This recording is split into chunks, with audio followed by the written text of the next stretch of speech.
BC నినాదం అనేది నోటి నుంచి వస్తుంది. బీఆర్ఎస్ పార్టీలో నువ్వు ఉంటావు, నీకు ఆన్నే ఉంటే వచ్చే సాధ్యం అవుతుంది.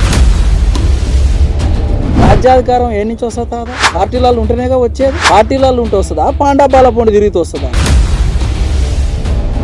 మంత్రిగా ఉన్న వెంకటరెడ్డి గారు అప్పుడు భువనగిరి ఎంపీగా ఉండే. నేను అదే సందర్భంలో తీర్మాన మల్లన్న టీం ఇలాఖ ఉన్నప్పుడు ఆయన రోజు ఫోన్ చేసి ఎందుకు రాగా మళ్ళీ కానీ ఎమ్మడి తిరుగుతావు, అందుతోటి అయ్యేదా పోయేదా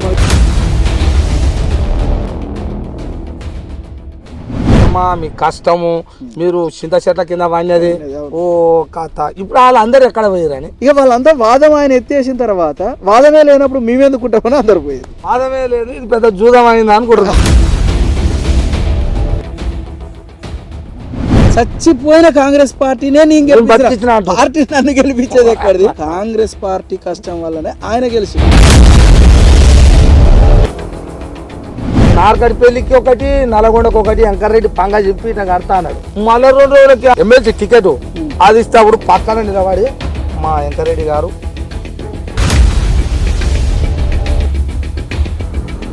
చాలా చాలా చాలా బెదిరింపు కాల్స్, కేసులు పెడతామని ఓడు అంటాడు. నువ్వు రేపు పొద్దుగాల మునుగోడుకి ఎట్లా వస్తావని ఇంకోడు.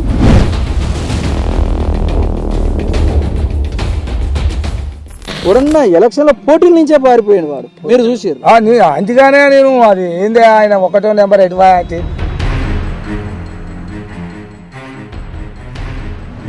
నేను అడుగుతున్నా, కోప్పడావు ఏంది నిన్ను కోపడుతున్నా అడగవచ్చు. ఏంటంటే నేను ఇంత కష్టపడ్డోడు ఇంత పేరు వెళ్ళింది, వాస్తవానికి టికెట్ ఎందుకు దగ్గర దాకా రాలే, నీకు ఎందుకు ఇవ్వాలి, ఏం జరిగింది అసలు? బిఎస్పీ రాష్ట్ర నాయకత్వం అమ్ముడు పోయి రాజగోపాల్ రెడ్డి తోటి కుమ్మక్కయి కోట్లాది రూపాయలు తీసుకొని ధనుంజయకు తప్ప ఇంకొవరికైనా టికెట్ ఇవ్వండి.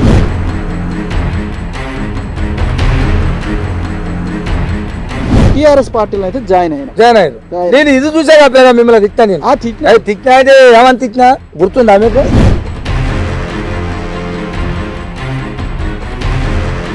వీళ్ళు గల్లాలు చింపుకొని కాలర్లు ఎగిరేసే లీడర్లకు చెప్తున్నా, ఎవరు నాయన మీరు పోయి ముందు మీరు ఏడ పోటీ చేస్తారు, ఆ పోటీ చేసే నియోజకం 3 ఏళ్ళు ఉంది, ఇప్పటి నుంచి ఎంచుకొని ఏ పార్టీని ఎంచుకొని కష్టపడి పని చేసి లీడర్లుగా తయారు కాదు. అప్పుడు రాజ్యం వస్తుంది తప్ప ఊగనే రౌండ్ టేబుల్ అని ఇంకేందో అని పెట్టుకొని అలా మాకు వచ్చినట్టే ఇక మాకు తెచ్చినట్టే అంటే నడవదు.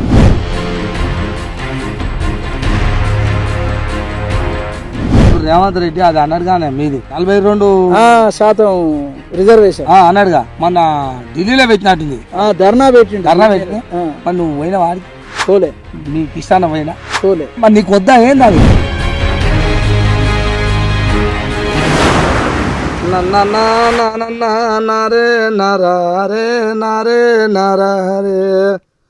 దొరవచ్చ బాటలో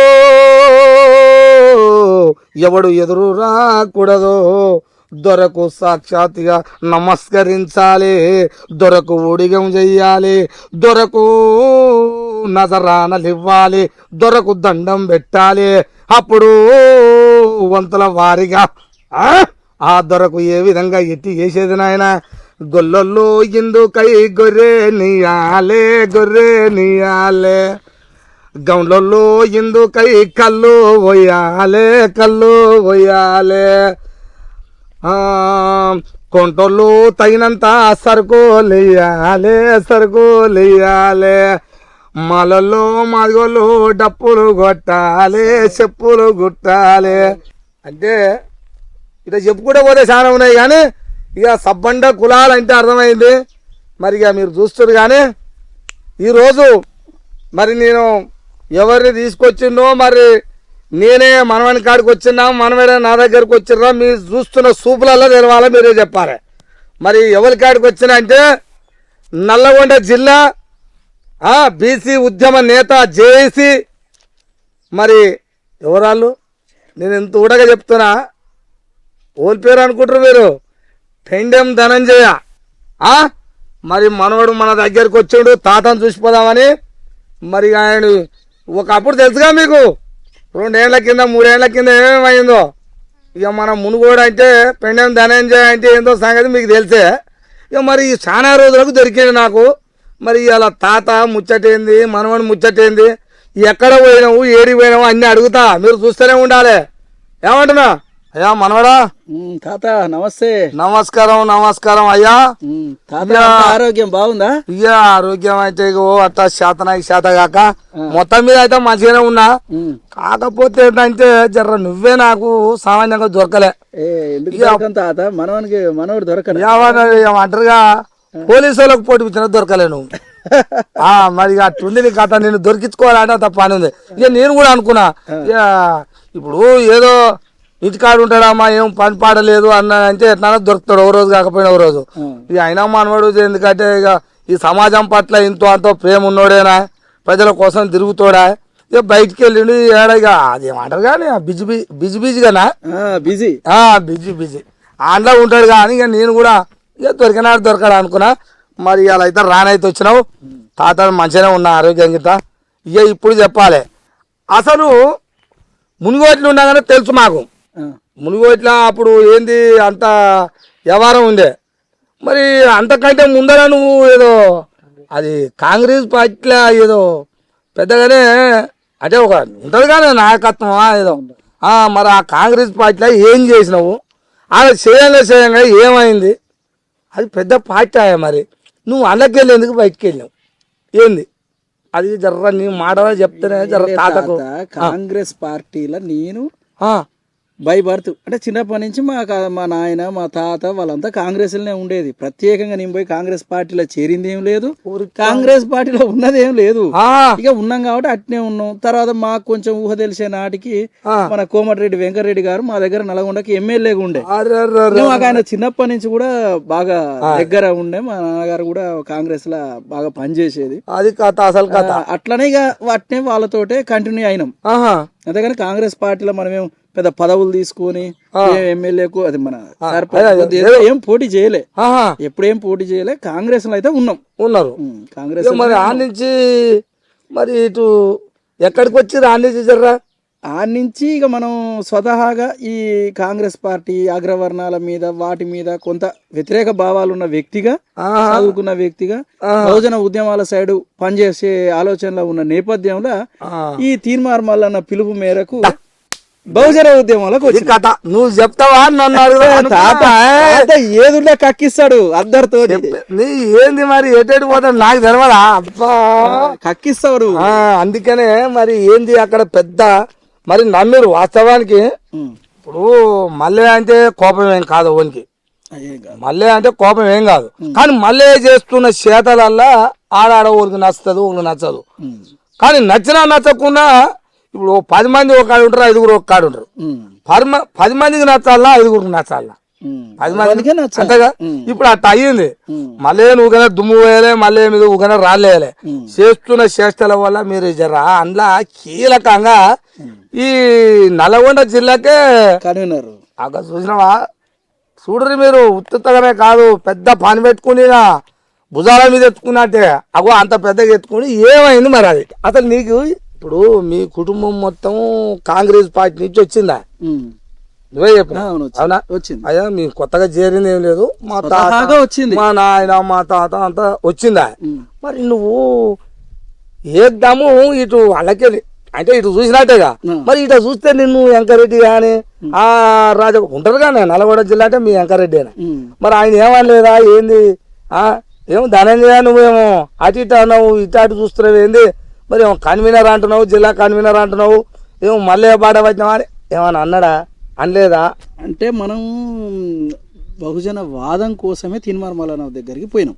పూలే అంబేద్కర్ కాన్శీరామ్ వాళ్ళ విధానాల కోసం అవి ఇక్కడ ఇంప్లిమెంట్ చేసి తద్వారా మా బహుజనాల ఉన్న అట్టడుగు వర్గాలను రాజకీయాల్లోకి తీసుకురావాలనే ఒక కాన్సెప్ట్ ఆయన తీసుకుంటే ఈ పెద్ద పార్టీలలో అది సాధ్యం కాదు.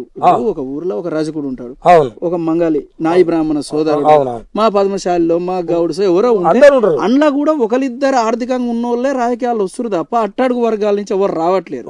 మీకు తెలుసు కదా తాత. అయితే ఆ నేపథ్యంలో ఎవరైతే కింది స్థాయిలో ఉన్న వాళ్ళని లీడర్లుగా తీసుకురావాలనే నాకు ఒక కాన్సెప్ట్ ఉండే. నేను అయితే కింద వాళ్ళని ఇప్పుడు మీరు మూడోళ్ళ కూడా అబ్జర్వ్ చేస్తే నా ఏమంటున్న వాళ్ళు ఎవ్వరు కూడా నిరుపేదలు నిస్సహాయులని వాళ్ళందరూ ఇవాళ మండల స్థాయిలో గ్రామ స్థాయిలో కొందరైతే నియోజకవర్గ స్థాయిలో కూడా లీడర్లుగా చలామణి అయ్యారు. ఇప్పుడు ఉదాహరణకు మన శివన్నగూడెంలో వెంకటేష్ ఉంటాడు, ఆ తమ్ముడు ఆ శివన్నగూడెం వరకే ఉండే. ఇవాళ మనం తీసుకొచ్చి నేనే ఆయన తీసుకొచ్చి తీన్మార్ మల్లన్న టీంకు నేను జిల్లా కన్వీనర్ ఉన్నప్పుడు ఆయనను గాని బొట్ట శివన్న అని ఇంకొక తమ్ముడు ఉండే, వీళ్ళిద్దరిని ఏం చేసినంటే కన్వీనర్ కో కన్వీనర్ గా నియోజకవర్గ ఇన్ఛార్జ్లను పెట్టడం వల్ల వాళ్ళు ఒక్క దెబ్బకి నియోజకవర్గ రాజకీయ లీడర్లు అందరి దృష్టిలో ఎమ్మెల్యేలు ఎంపీల దృష్టిలో కూడా వాళ్ళు కూడా ఒక లీడర్లుగా ఎస్టాబ్లిష్ అయ్యారు. ఇట్లా ఉదాహరణకు వాళ్ళ ఇద్దరు పేర్లు చెప్పిన ఇంకా 50 మంది 100 మంది లీడర్లను తయారు చేసిన నేను జిల్లా వ్యాప్తంగా ఈ రోజుకు. అయితే మీరు అన్న ప్రశ్నకు ఇప్పుడు మంత్రిగా ఉన్న వెంకటరెడ్డి గారు అప్పుడు భువనగిరి ఎంపీగా ఉండే, భువనగిరి ఎంపీగా 2019లో ఉన్నప్పుడు నేను అదే సందర్భంలో తీన్మార్ మల్లన్న టీం సృష్టించి నా నుంచి నేను జిల్లా కన్వీనర్ ఉన్నప్పుడు ఆయన రోజు ఫోన్ చేసిండు నాకు. ఫోన్ చేసి ఎందుకు రాగా మళ్ళీ కానీ ఎమ్మడి తిరుగుతావు, అందుతోటి అయ్యేదా పోయేదా, మనకి ఇంత పెద్ద కాంగ్రెస్ పార్టీ ఉంది, గతంలో యూత్ కాంగ్రెస్ లో రాష్ట్ర స్థాయిలో పనిచేసినవి, రేపు మళ్ళీ మన పార్టీ అధికారంలోకి వస్తుంది, ఈ పార్టీలో ఏదైనా కీలకమైన పదవి నీకు ఇస్తా, జిల్లా స్థాయిలోనే ఒక కీలకమైన పదవి ఇస్తా, లేదంటే స్టేట్ కమిటీకి అయినా నిన్ను పంపిస్తా, నువ్వు ఉండేదానికి గాంతో ఏమైతుంది రాదు 2 రోజుల ముచ్చటే, వాడి ఏడ ముందల పన్నాడు వాదంతా గాలి ముచ్చట అని చెప్పి ఆ రోజే వెంకటరెడ్డి గారు చెప్పారు, కనిపెట్టాడు. ఆయన చెప్పినప్పటికీ నేనేం చేసిన అంటే వద్దు, మనం కింది స్థాయి వ్యక్తుల్ని లీడర్లుగా తయారు చేయాలి, ప్రశ్నించే తత్వాన్ని నేర్పాలి అనే ఒక ఉద్దేశం తీసుకొని మల్లన్న టీం కన్వీనర్ ఉన్నాం. యూనిస్ లో కూడా కీలకమైన బాధ్యతలు వహించారు మా టీం సభ్యులందరూ. జిల్లా వ్యాప్తంగా మేము మొదటిసారిగా ప్రతి ఇష్యూ మీద రైతులకు వరి కొనుగోలు లేకపోయినా మేము పోయినాం, ఎక్కడ హాస్పిటల్ సమస్యలన్నా మేము పోయినాం. అప్పుడు టీంలో ఉన్నప్పుడే మరి కూడా హాస్పిటల్ ఇష్యూ మీద కూడా మొట్టమొదటిసారి నేనే తీసుకున్నది. కౌటుపల్ల రోడ్లు లేవన్నా పోయినాం, మిర్యాలగూడెంలో వరి కొనుగోలు లేదన్నా మేమే ఉరికినాం. ఎక్కడ హాస్పిటళ్ళు, ఎక్కడ ఎస్సీ హాస్టళ్ళు, బీసీ హాస్టళ్ళు, ప్రతి దగ్గరికి పోయి మా పేదోళ్లకు సదుపాయాలలో ఏం లోపం జరుగుతుంది. ప్రభుత్వం ఏం చేస్తుంది అంటే సహజంగానే ప్రభుత్వం పథకాలు ఇస్తుంటది, అవి ఇంప్లిమెంట్ అయ్యే దగ్గర లోపం జరుగుతుంది. ప్రభుత్వం లోపాలు అనేది మనం అదొక సబ్జెక్ట్ పక్కన పెడితే, ఇప్పుడు ఒక హాస్పిటల్ కు ₹1 కోటి 2 కోట్లు ఇచ్చి అల్ల ఎక్విప్మెంట్ ఇస్తుంది, ఇక్కడ ఉన్న లంగాలు వాళ్ళు దాన్ని పట్టించుకోరు, అటువంటి వాడు పట్టించుకోడు. ఒకవేళ ఎక్స్రే అన్లు ఉంటది, వాడు ఏం చేస్తాడు బయటికి రాస్తుంటాడు, ఎందుకంటే బయట ఉన్నోనికి వీనికి ఒక లింకులు ఉంటాయి. ఎన్నో ఎన్నో ఎన్నో కొన్ని వందలు రేపు పొద్దుగాల దాకా కూడా అయిపోవు. మేము అన్ని ఇష్యూస్ మేము తీసుకొని ప్రతి దగ్గర మల్లన్న టీము అప్పుడున్న పరిసరం మేము ధనంజయ్ మేము అందరం వచ్చినాము అని అంటే, ఒక రోజు అయితే నాగార్జున సాగర్ లా మన గురుకుల హాస్టల్ భోజనాలు లేవు అని అంటే ఫస్ట్ మేమే పోయి ఆడ ఎందుకు లేవని చెప్పి ధర్నాలు చేసి మరి, అంటే భోజనాలు ఉంటాయి అది సరిగ్గా లేవను రకరకాల పురుగులు అట్లా మా బోటి మేము పోయేదాకా కూడా ఎక్కడ ఏది లేదు.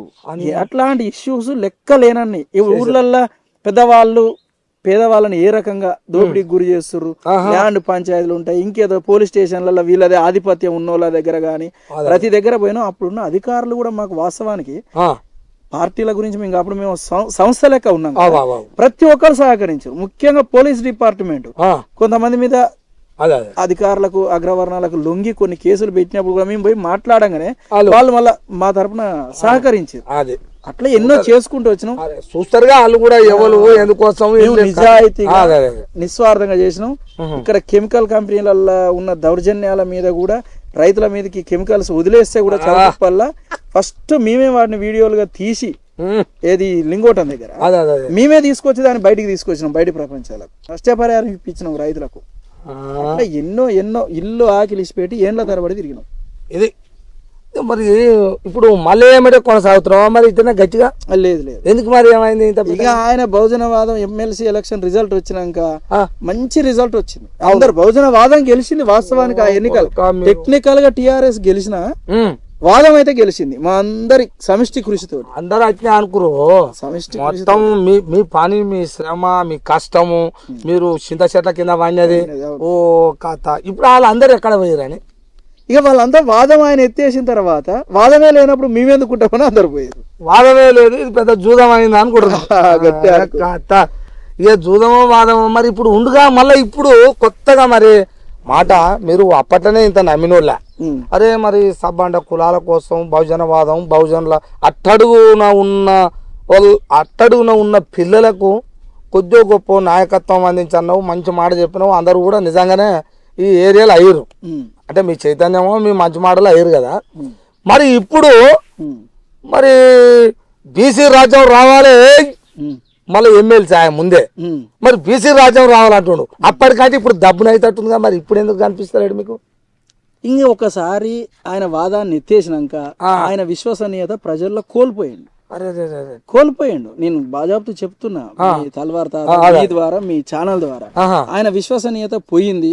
మన గెలిచింది కూడా ఆ కాంగ్రెస్ పార్టీ బీఫామ్ మీద. కాంగ్రెస్ పార్టీ కార్యకర్తల రాత్రి బావులు కష్టపడి గెలిపించారు. ఇప్పుడు గెలిచినాక కాంగ్రెస్ పార్టీ గెలిపించలేదు. నేనే గెలిచిన, చచ్చిపోయిన కాంగ్రెస్ పార్టీనే నేను గెలిపించిన. పార్టీ నన్ను గెలిపించేది ఎక్కడిది? ఎక్కడో అడుక్కున్న బొందలో అడుక్కున్న లేపి గుట్ట మీద గుసబెట్టినా అంటుండు. అదంతా ఏం లేదు, కాంగ్రెస్ పార్టీ కష్టం వల్లనే ఆయన గెలిచిండు. బాబా ఎట్లా బండి కింద కుక్క పోయేదట. కుక్క పిల్ల సాదుకున్న కుక్క ఎట్లా బండి కింద పోయేదట. బండి పోతుంటే ఆ కుక్క అనుకునేదటగా బండిని ఎట్లా నీడ గుంజుకపోతున్నాడు అన్నట్టు మొత్తం ఈ బండినే నేను కూర్చున్నా అనుకునేదట కుక్క. ఎందుకంటే సంతోషంగా ఉందిగా అన్నట్టు మళ్ళీ అట్టు ఉండేది వాస్తవమే. మరి రాజ్యం మొత్తం నేనే తెచ్చిన అన్నాడు, ఇన్ని అన్నాడు. నార్కటి పెళ్లికి ఒకటి, నల్గొండకు ఒకటి, వెంకరెడ్డి పంగా చెప్పి ఇట్లా కడతా అన్నాడు. మేము అది చూసి అనుకున్నాగా కమాన్ గిట్టేస్తాడా ఎట్లా ఏంది ఇది? ఇంత పెద్ద మాట మాట్లాడాడు. మళ్ళీ 2 రోజులకి అది ఏంది ఎమ్మెల్సీ టికెట్ అది ఇస్తే అప్పుడు పక్కన నిలబడి మా వెంకరెడ్డి గారు పెడితేనేమో పెళ్లి కొడతాడు, లేకపోతే సాగు కొడతాడు అన్నట్టు.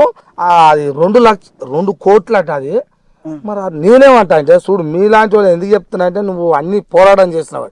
నేను వెంకరెడ్డి గారు ఉన్నాయా ఈ 2 కోట్లు ఇప్పుడు ఇచ్చినాయి, వీళ్ళు లేకపోతే ఉత్తగానే కాగితం చూపించిండా?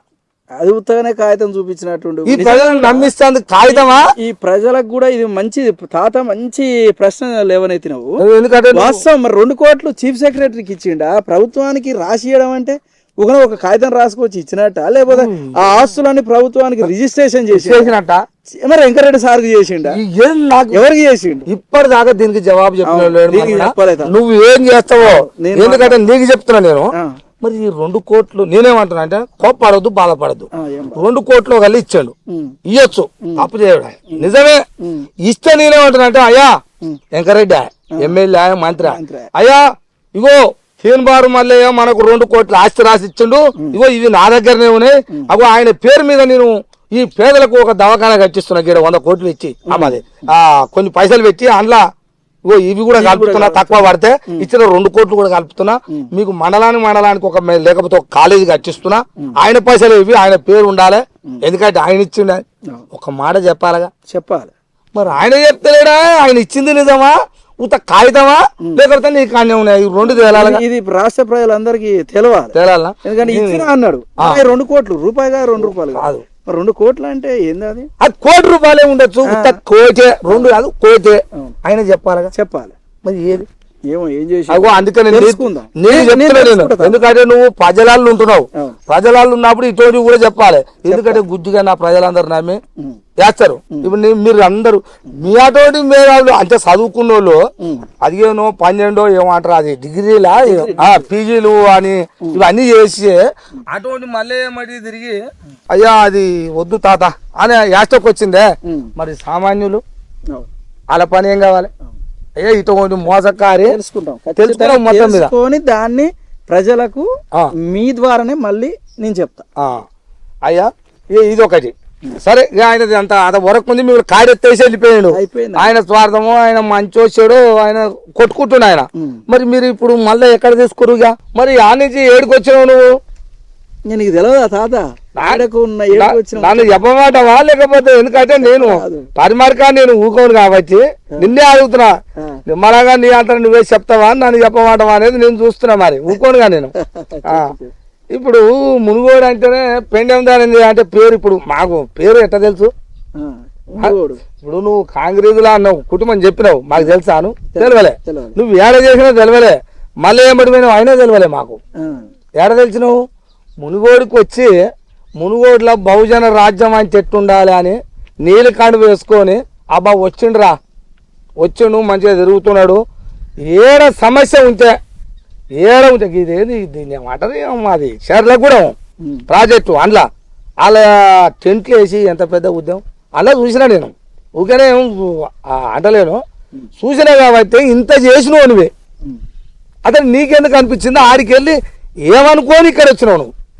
అయితే ఆ రోజున్న పరిస్థితుల్లో ఈయన్మార్ మల్లన్న బీజేపీకి పోయి ఈ బహుజనవాదాన్ని బొందబెట్టిన తర్వాత మేమందరం కలిసి నేను జిల్లా కన్వీనర్ గా ఉన్నప్పుడు అన్ని మండల కమిటీలు అన్ని మండలాల మాకు మండల కమిటీలు ఉన్నాయి.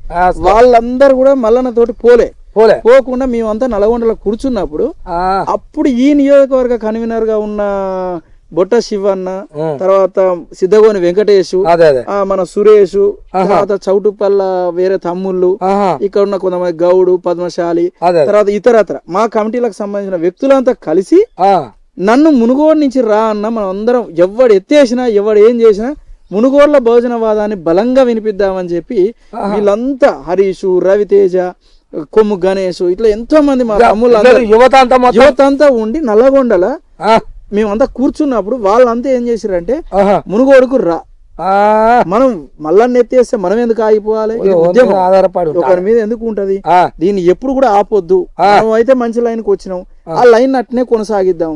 రాష్ట్రం అంతా అప్పుడు ఏమనుకున్నాం అంటే మేము ఒక 20 మంది ఎమ్మెల్యేలు రాష్ట్ర స్థాయిలో మేము బహుజన ఉద్యమంలో తయారయ్యి 2023 ఎన్నికల నాటికి పోటీలో ఉండాలి, తద్వారా బహుజనవాదాన్ని నిరూపించాలి అనుకున్నాం. పెట్టుబడి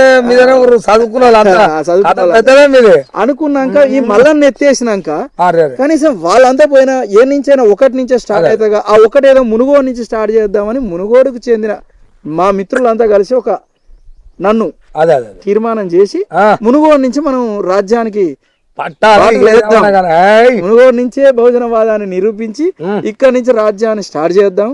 ఇక్కడ 90% మంది మన బహుజనులే ఉన్నారు. అవును, దట్టు నీ సొంత సామాజిక వర్గానికి చెందిన ఓట్లు కూడా 30,000 పైన ఉంటాయి.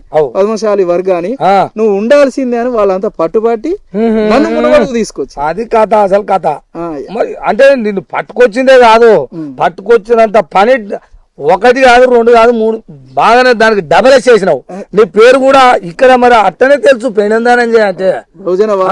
ఎందుకంటే ఇప్పుడు సావు అయింది, అయింది, ఓ కెమికల్ అయింది, ఏందో అయింది, హాస్పిటల్ చెప్పుకుంటా పోతే దునియా ఉన్నాయి. మంచిగా చేసినావు, నీకు ఆ పేరు వచ్చింది. అదంతా అక్కడ దాకా మునుగోడ్ల బహుజనవాదము అంటే అన్నో ఇన్నో అది దాన్ని ఏమంటారు బిఎస్పి పార్టీ ఉన్నారు, లేరు అని కాదు, దానికి నాయకులు కూడా ఉన్నారు. కానీ అది ఉన్నారా అంటే ఉన్నట్టు ఉండేది వాళ్ళు. కానీ ఇంత ఉర్రుతన మొత్తం కళ కలిపి నీ తల్లి ఏడబడతాడ ప్రతి కాడ ముందున్నాయంటే మీరు వచ్చినాకనే చూసినాం. మీ పేరు కూడా ఉంది. కానీ నేను ఒక్కటి అర్థం చేసుకోవాలి, నేను అడుగుతున్నా కోపాడేవు ఏంది నిన్ను కోపాడుతున్నా ఏంటంటే నేను ఇంత కష్టపడ్డోడు ఇంత పేరు వెళ్ళింది. వాస్తవానికి టికెట్ ఎందుకు దగ్గర దాకా రాలే, నీకెందుకు ఇవ్వాలి, ఏం జరిగింది అసలు? నేను 100% మీదనే తెలుసు అందరికి. మరి పైసలు గిట్ట లేవా, ఎట్లా ఏంది? పైసలు కాదు, ఆ రోజున్న నేపథ్యంలో మునుగోడు ఉప ఎన్నికలు వచ్చినాయి. అవును, రాజగోపాల్ రెడ్డి గారు రాజీనామా చేసిండు. అవును, రాజీనామా చేస్తే ఉప ఎన్నిక వచ్చింది. ఉప ఎన్నిక వచ్చినప్పుడు టిఆర్ఎస్ కు ఆయన అప్పుడు బీజేపీలోకి పోయిండు. అవును, రాజగోపాల్ రెడ్డి పోయిండు.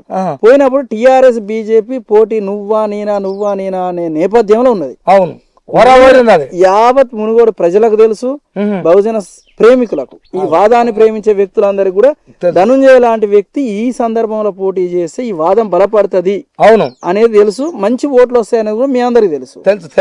అప్పుడున్న పరిస్థితులలో ఏమైందంటే బిఎస్పి రాష్ట్ర నాయకత్వం అమ్ముడు పోయి ఇక్కడ లోకల్లో ఉన్న బిఎస్పి పార్టీకి చెందిన కొంతమంది దుర్మార్గులు రాజగోపాల్ రెడ్డి తోటి కుమ్మక్కయి కోట్లాది రూపాయలు తీసుకొని ధనుంజయకు తప్ప ఇంకొవరికన్నా టికెట్ ఇవ్వండి, ఎందుకంటే ధనుంజయ నిలబడితే ఓట్లు వస్తాయి, వ్యతిరేక ఓటు చీలిపోతే టిఆర్ఎస్ పార్టీ ఈజీగా గెలుస్తుంది, అది గెలవద్దు అంటే వ్యతిరేక ఓటు చీలొద్దు, వ్యతిరేక ఓటు అంతా ఒక నా సైడే రావాలి అని రాజగోపాల్ రెడ్డి గారు పెట్టిన ఒక కుట్ర వల్ల అగ్గర్రా నాయన ఆ ఒక్క కుట్ర వల్ల ధనంజయకు తప్ప ఇంకొవరికన్నా ఇవ్వండి, టికెట్ ఎవరికన్నా ఎవరికన్నా ఇవ్వండి, ఈ ఆలోచనకి ఇచ్చినలే కానీ ఆయనకోదు, ఆయనకు తప్ప ఇంకొవరికన్నా ఇవ్వండి అని రాజగోపాల్ రెడ్డి గారు ఒక కుట్ర పండితే ఆ కుట్రకు దొంగ బహుజనవాదులు బిఎస్పి పార్టీలో ఉన్న కొంతమంది దొంగలు ఆ అమ్ముడు పోయి రాజగోపాల్ రెడ్డికి నాకు టికెట్ ఇవ్వకుండా చేసి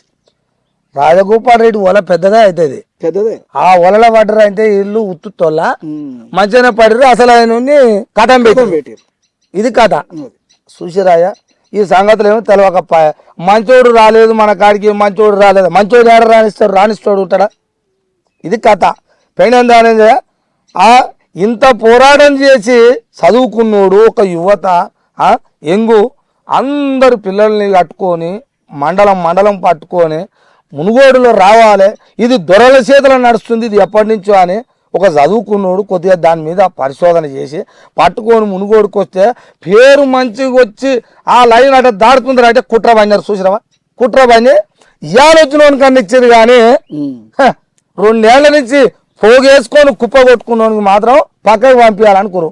ఇది ఓలా అంటే అట్టు ఉంటది. రాజగోపాల్ వాడైనా ఉన్నాడా అప్పటికప్పుడు వచ్చినాడు బిఎస్పీ వాడు జనరల్ ఎలక్షన్ రాగానే వాడు నామినేషన్ వేసి రాత్రి ఓని చెప్పకుండా విత్డ్రా చేసుకొని పారిపోయాడు. అది మళ్ళీ రాజగోపాల్ రెడ్డి దగ్గర డబ్బులు తీసుకొని ఆ దొంగ పేరు కూడా నేను తీసుకో నా లెవెల్లో వాని పేరు తీసుకున్నా నాకు విలువ పోతుంది కదా, వాడు దొంగ లెక్క పార్టీలకు వచ్చి మళ్ళీ అమ్ముకొని వాడు పారైపోయారు. ఉడన్న ఎలక్షన్ లో పోటీల నుంచే పారిపోయాడు వాడు, మీరు చూసారు. అంతగానే నేను అది ఏంది ఆయన 1వ నెంబర్ ఎటువాంచి కనపడదా అట్టాంచి మళ్ళా మిమ్మలాంచి మరి ఇక ఇంత పెద్ద జరిగింది. దాని నుంచి మళ్ళీ ఎక్కడ పోయినా ఇంత పెద్ద దెబ్బ తాకింది. ఇప్పుడు నడుస్తూ కాళ్ళ నడమ కట్టె పెట్టినట్టేది. సగం దూరం నడిచినాక ఇక అనుకుంటారు రా అన్న కానీ కట్టె పెడితే బొక్క బోర్ల పడితే మళ్ళీ కోలుకోవాలంటే ఎట్టుంటది. ఇప్పుడు పని వచ్చిన వాళ్ళు, పని ఉన్నోళ్ళు, కొద్దిగా అర్థమైన వాళ్ళు, రాజ్యం మీద ఇంత ప్రేమ ఉన్నోళ్ళు, మరి ఇప్పుడు ఆడి దాకా వచ్చింది, ఇక ఆడ దెబ్బ అయింది. ఇక మళ్ళీ ఎక్కడ దారి తీసారు, ఎక్కడ పోయారు మీరు? అప్పుడు మనం జనరల్ ఎలక్షన్ లో ఈ దొంగ టికెట్ అమ్ముకున్న దొంగ టికెట్ అమ్ముకొని పారిపోయిన తర్వాత మనకు పార్టీకి అక్కడ పోటీకి అవకాశం లేకుండా ఉన్నప్పుడు నేను మా మిత్రులు అందరు ఉన్నప్పుడు టిఆర్ఎస్ పార్టీ మంత్రి జగదీష్ రెడ్డి గారు వారు మమ్మల్ని ఆహ్వానించారు పార్టీలకు. సరే మీరైతే బహుజనవాదం కోసం కష్టపడ్డారు, పని చేసారు, కానీ ఇప్పుడు అది లేనే లేదు కదా, మీ సింబలే పోయింది. తప్పొప్పులు ఏంటి అనేది పక్కగా పెడితే మీ సింబల్ లేదు, మీకు పార్టీ పోటీ లేదు కదా, మీరు మాకు ఒక మద్దతుగా మీరు రండి, పార్టీలోకి రండి అని వారు ఆహ్వానిస్తే నేను స్వయంగా వెళ్ళి సరే తెలంగాణ వాదం కోసం మేము కొట్లాడినాం, తెలంగాణ కోసం ఉద్యమంలో పనిచేసినాం, కొట్లాడినాం, కేసులు మీద వేసుకున్నాం. తెలంగాణ 2009 పోరాటంలో కేసీఆర్ గారి పిలుపు మేరకు కూడా మేము పనిచేసినాం. మేము తెలంగాణ జేఏసీ పెట్టుకొని కూడా అప్పుడు మీరు చదువుకునే వాళ్ళం యువత అప్పటి తెలంగాణ కోసం ఎవరైనా పని చేయాల్సిందే, అందరం చేసినాం కాబట్టి కొద్దిగా కలెక్షన్ ఉంది. ఎందుకంటే కష్టపడి పని చేసిన పిల్లలు అయ్యా సరే ఏదో బహుజన రాజ్యం కోసం పోయారు, పోరాటం చేత చేసారే ఉంటే ఉన్నారేమో అనుకున్నారు వాళ్ళు కూడా, కానీ లేదుగా ఇప్పుడు ఎత్తేసిపోయారు కదా. ఎందుకయా ఎందుకు అని చెప్పి అప్పటి మంత్రి జగదీష్ రెడ్డి గారు ఆహ్వానిస్తే నేను యావత్ మా టీం అంతా మునుగోడులో ఉన్న మా యొక్క టీం తోటి టిఆర్ఎస్ పార్టీలో అయితే జాయిన్ అయ్యారు. నేను ఇది చూసా మిమ్మల్ని తిట్టినా అయితే ఏమని తిట్టినా గుర్తుందా మీకు? పెట్టుకున్నావు నువ్వు ఏమన్నా చెప్పలేము, ఉడుకుడుకు రక్తం మీది. అంటే ఉడుకుడుకు రక్తం అనగానే ఉరుకులాడతారు కానీ కొద్దిగా ఓపికలు కూడా ఉంటాయి, ఆలోచన చేస్తారు. కాబట్టి ఎందుకన్నాడు ఏంటంటే నేనేమో బహుజన రాజ్యం అంటది, మరి బహుజన రాజ్యం అన్నప్పుడు నిన్ను చేతులు ఎత్తి దండం పెట్టిన రేడా అయితే నీకు తెలుసో తెలియదు కానీ మేము చూస్తుంటాం కానాడ. మరి ధనంజయ అనుకుంటే ఎంతో మందిని నమ్ముకున్న వాళ్ళు, రాజ్యం మనది వస్తే బాగుండుగా, అందులో నువ్వు ఉంటే బాగుండుగా అనుకున్న వాళ్ళు మీరు ఏకదం ఎత్తేసి ఆ టీఆర్ఎస్ వాళ్ళ కాడికి పోయే వరకు ఏమన్నా నేను ఏమయ్యా ధనంజయ నువ్వు చదువుకున్నావు ఇంత మంచి కొంచెమే నిన్ను నమ్ముకున్నావు లేదు బొన పెట్టి ఇట పోతావా అన్నావు తాత అన్నావు నన్ను ఇట్టినావు అంటా నీకు అధికారం ఉంది తాత. ఏంటంటే నా పిల్లలు నాకు వర్గాలందరికీ నువ్వు తాతవు, ఏదైనా నా పిల్లలు నాకు నడిస్తే ఇవాళ మీరుంటే మేము ఉంటాం అనేది మాకుండే, మీరే ఇట చేసిపోతే వెనక ఉన్నోడు ఎట్టపోతాడా అని అన్నారు 2 మాటలు. ఇట్లా జరిగింది. నేను ప్రవీణ్ సార్లు కూడా అచ్చా అన్న, ఏందా మీరు ఇట్లా మాట్లాడేది, మీరు ఇప్పుడు అది ఏంది అది దాన్ని డిఎస్పీ అది ఉందా ఇట్లా ఒకటైతారా చాలా మంది చెప్పారు, చాలా మంది అన్నారు అబ్బా ఏం లేస్తుంది 2 సింహాలు అన్నారు. 2 సింహాలట. ఈ ముచ్చట తెలుసా? 2 సింహాలు విశారదన్ ఒక సింహము, ప్రవీణ్ కుమార్ ఒక సింహం అని ఉర్రుతలు ఊగిరు పిల్లలు, చదువుకున్న పిల్లలు మీలాంటి వాళ్ళే. అబ్బరకు పడిక అయిపోయింది, కలిస్తేనే ఇట్టం ఉన్నది, ఇది ఏమైతుంది అని రాష్ట్రం అంతా అట్ట అయ్యింది ఒకసారి. ఏది అక్కడ ఏమన్నా ఉన్నదే అది వరంగల్ కాయ ఏమో బొమ్మలు 2 జ్యోతిరావు పూలేది అంబేద్కర్ది ఏదో ఆవిష్కరణ చేశారు. అప్పుడు వెళ్ళింది. నేను అప్పటికే అనుకున్నా అమ్మ ఇది అవుతుంది అంటే మేధావులు అంటూ ఎట్టుంటారు, 100 విమర్శలు చేసుకుంటారు. నువ్వు తిడతాడు, ఆయన తిడతాడు, రాజకీయాలు అట్నే ఉంటాయి. లాస్ట్కు ఒక గమ్యానికి చేరుకునేటప్పుడు ఒకటి అవుతారు రా అనుకుంటారు, ఎవరైనా అవుతారు. అది అంతే. ఇప్పుడు కాంగ్రెస్ ఉంది, కాంగ్రెస్ అదేంది కమ్యూనిస్ట్ వాళ్ళు ఎంతమంది తిట్టుకోవాలి, ఎన్నిసార్లు తిట్టుకోవాలి, వాళ్ళు తిట్టుకుంటారు. మళ్ళీ ఇప్పుడు ఎప్పుడో పొత్తు పెట్టుకోవాలి. నువ్వు నేను ఒకటి అంటే రాజగోపాల్ రెడ్డి ఎన్నిసార్లు అన్నాడు, 3 కోట్ల మీతోటి ఏమవుతుంది అన్నాడు కమ్యూనిస్ట్ వాళ్ళని. అయినా మన కలవలే, కమ్యూనిస్టులు అభివృద్ధి నిరోధకులు అన్నాడుగా. అన్న మళ్ళీ పోయి కలిసిరా కలిసి అన్నట్టు నేనేమనుకుంటా అంటే అన్నదమ్ములు అన్నప్పుడు కోపం వచ్చినప్పుడు 2 మాటలు అనుకుంటారు. 100% బహుజన రాజ్యం వస్తుంది. ఏదో ఒక రోజు కలుస్తారు. ఒక ఆయన ఈడంగా పోతుండు, ఒక ఆయన ఆడంగా పోతుండు, కానీ లాస్ట్కి అయితే కలవాల్సిందే. ఇప్పుడు కాలువ పోయి సముద్రంలో కలవవలసిందే. 20తో కుదరదు నాకు తెలుసులే అనుకున్నా. కానీ మీలాంటి వాళ్ళు ఉండే వరకల్లా నేను ఆ రోజు అదే ఆ మాట. ఇక మిమ్ములాంటి లాస్ట్ కు ప్రవీణ్ సార్ కూడా ఇదేనా సారు వాళ్ళ మీద అంటివి ఇది అంటివి ఎన్నో నన్ను అన్నోళ్ళు చాలా మంది మునుగోట్ల. నువ్వు ఇప్పుడు అనవుగా నిన్ను టికెట్ రాకుండా చేసి ఆయనకు వాళ్ళకి రాజగోపాలంకు అమ్ముడు పోయి చేసిరు అన్న చూసినావు. అటువంటి వాళ్ళు నన్ను కూడా అన్నారు ఆ ముసలోని పట్టుకొని ఏం మాట్లాడతావు ఇస్తేనే అనేది అన్నాడు. అయ్యా నేను అనలేదయ్యా, అడుగుతున్నానే అన్నట్టు అదే అడుగుతున్నా. అయ్యా సారు నిన్ను నమ్మినాం, మేము చదువుకున్న వాళ్ళ పిల్లలంతా మా ప్రవీణ్ సార్ ఉంటే బాగుంటది అనుకున్నాం. కానీ ఇట చేసి నువ్వు మమ్మల్ని అందరూ లేపుతీవి, మా మునుగోడ్లు ఉంటారు రా అనుకున్నాం. ఆయన ఉండేడా, ఆయన ఆన్నే ఉండే అనుకున్న వాళ్ళు తిట్టుకుంటుంది, నువ్వు వెళ్ళిపోతుంది. ఇప్పుడు ఎవరు నిరూపణ అయింది సార్ నిన్నేగా అని ఇట్లా మస్తుగానే నన్ను అన్నోళ్ళు మస్తుకున్నారు. ఇక అట్టా పోయింది. ప్రవీణ్ సార్ ఏమో ఆడిపోయిండు, సార్ కాడిపోయిండు ఉన్నాడు. ఇప్పుడు మీరు ఆడిపోయారు. ఇప్పుడు ఏంది లాస్ట్కు రాంగ పోంగ ఇప్పుడేమో నడుస్తుంది. మేము వాదాన్ని పెట్టి ఎప్పుడు పోలేదు. ఎప్పుడు కూడా మన డిఎన్ఏనే బహుజన వాదం. అదే మేము ఎప్పుడు వాదాన్ని పెట్టి పోలే తాత. ఇప్పుడు కూడా 2005 నుంచి కూడా మేము బీసీ బహుజన ఉద్యమాల్లో ఉన్నాం. ఇప్పుడు ఉన్నాం, ఎప్పుడు ఉంటాం కూడా. పార్టీలకు దానికి సంబంధం ఏం లేదు. వాదమే మాకు దాన్ని అది ఏం చేయాలో తెలుసా అంతే. ఏంటంటే ఇప్పుడు ఆయనకి జగదీశ్వర రెడ్డి అన్నట్టే ఇప్పుడు అయ్యా మీకు ఉంటే నేను వద్దాంటలేను, ఉంటే ఉండొచ్చు, మీరు లేదు కాబట్టి ఇక్కడికి రారా అన్నాడు. అంతే అన్నందుకు పోయినాం అంతే. లేదంటే రేపు మళ్ళీ ఏదన్నా అంటే లెక్క గట్టిగానే ఉంటది. ఏం లేదు. ఇప్పుడు అన్ని పార్టీలు కూడా బీసీ నినాదం ఎత్తుకున్నాయి. ఇవాళ మేమందరం చేసిన కృషి అంటే రాష్ట్రంలో సబ్బండ వర్గాలు పోరాటం చేసిర్రు. డాక్టర్ విశారదన్ గారు, మందకృష్ణ మాదిగ గారు, ఆర్ కృష్ణయ్య గారు, ఇట్లా అనేక మంది బీసీ ఎస్సీ లీడర్లంతా ఉద్యమాన్ని ఉధృతంగా నడిపిస్తే ఇవాళ అన్ని పార్టీలకు ఒకటే దిక్కు అయింది.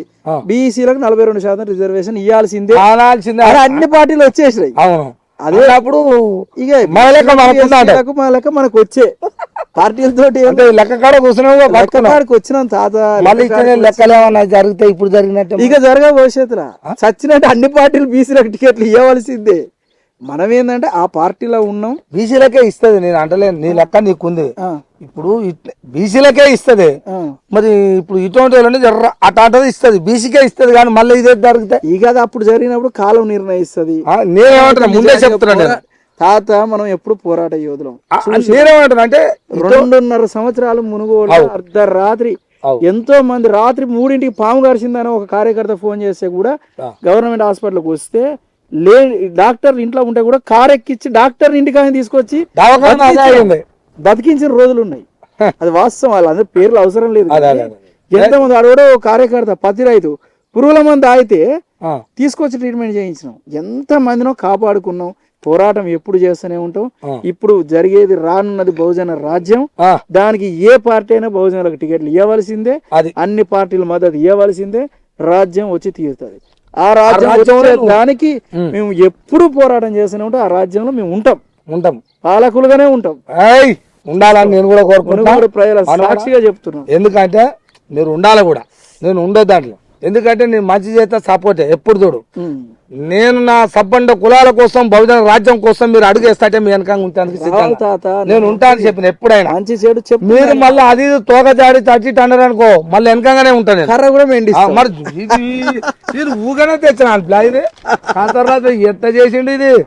ఆయన మిషన్ మీద పెడితే ఒక్కొక్క కట్లు వేస్తుంటే లెక్క ఉంది. మరి ఈ కట్ట అన్నిటికి పని చేస్తుంది. అందుకని అంటే కోపంగా అనుకోకూడదు. వేరే చెప్పాలి, అసలు ఉంటది, బెదిరించేది ఎందుకు, అది నీ కోసమే అంతే, మా కోసమే, మా రాజ్యం కోసం. అటు ఇటు పోతున్నావు అంటే వద్దయ్యా అమ్మయ్య కానీ ఇట అనాల్సిన బాధ్యత నాది. అనుభవం వస్తుంది, అనుభవం చెప్తున్నా నేను. మీరు మంచి చేసుకుంటా పోతే అందరి చేతులు ఇటు రావాలి. వస్తాయి. సబ్బండ కులాలు బాధలో ఉన్నారు. వాస్తవానికి 75 సంవత్సరాల స్వతంత్ర భారతదేశంలో ఇప్పటికీ ఇల్లు లేని జీవులు ఉంటాయా?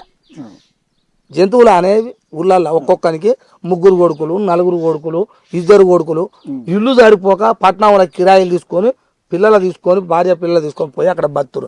కానీ రాక ఒక పండుగ వస్తే అందరి ఇంటికి వస్తే సరిపోతుంది. అది ఆకిట వండాల్సి వస్తుంది.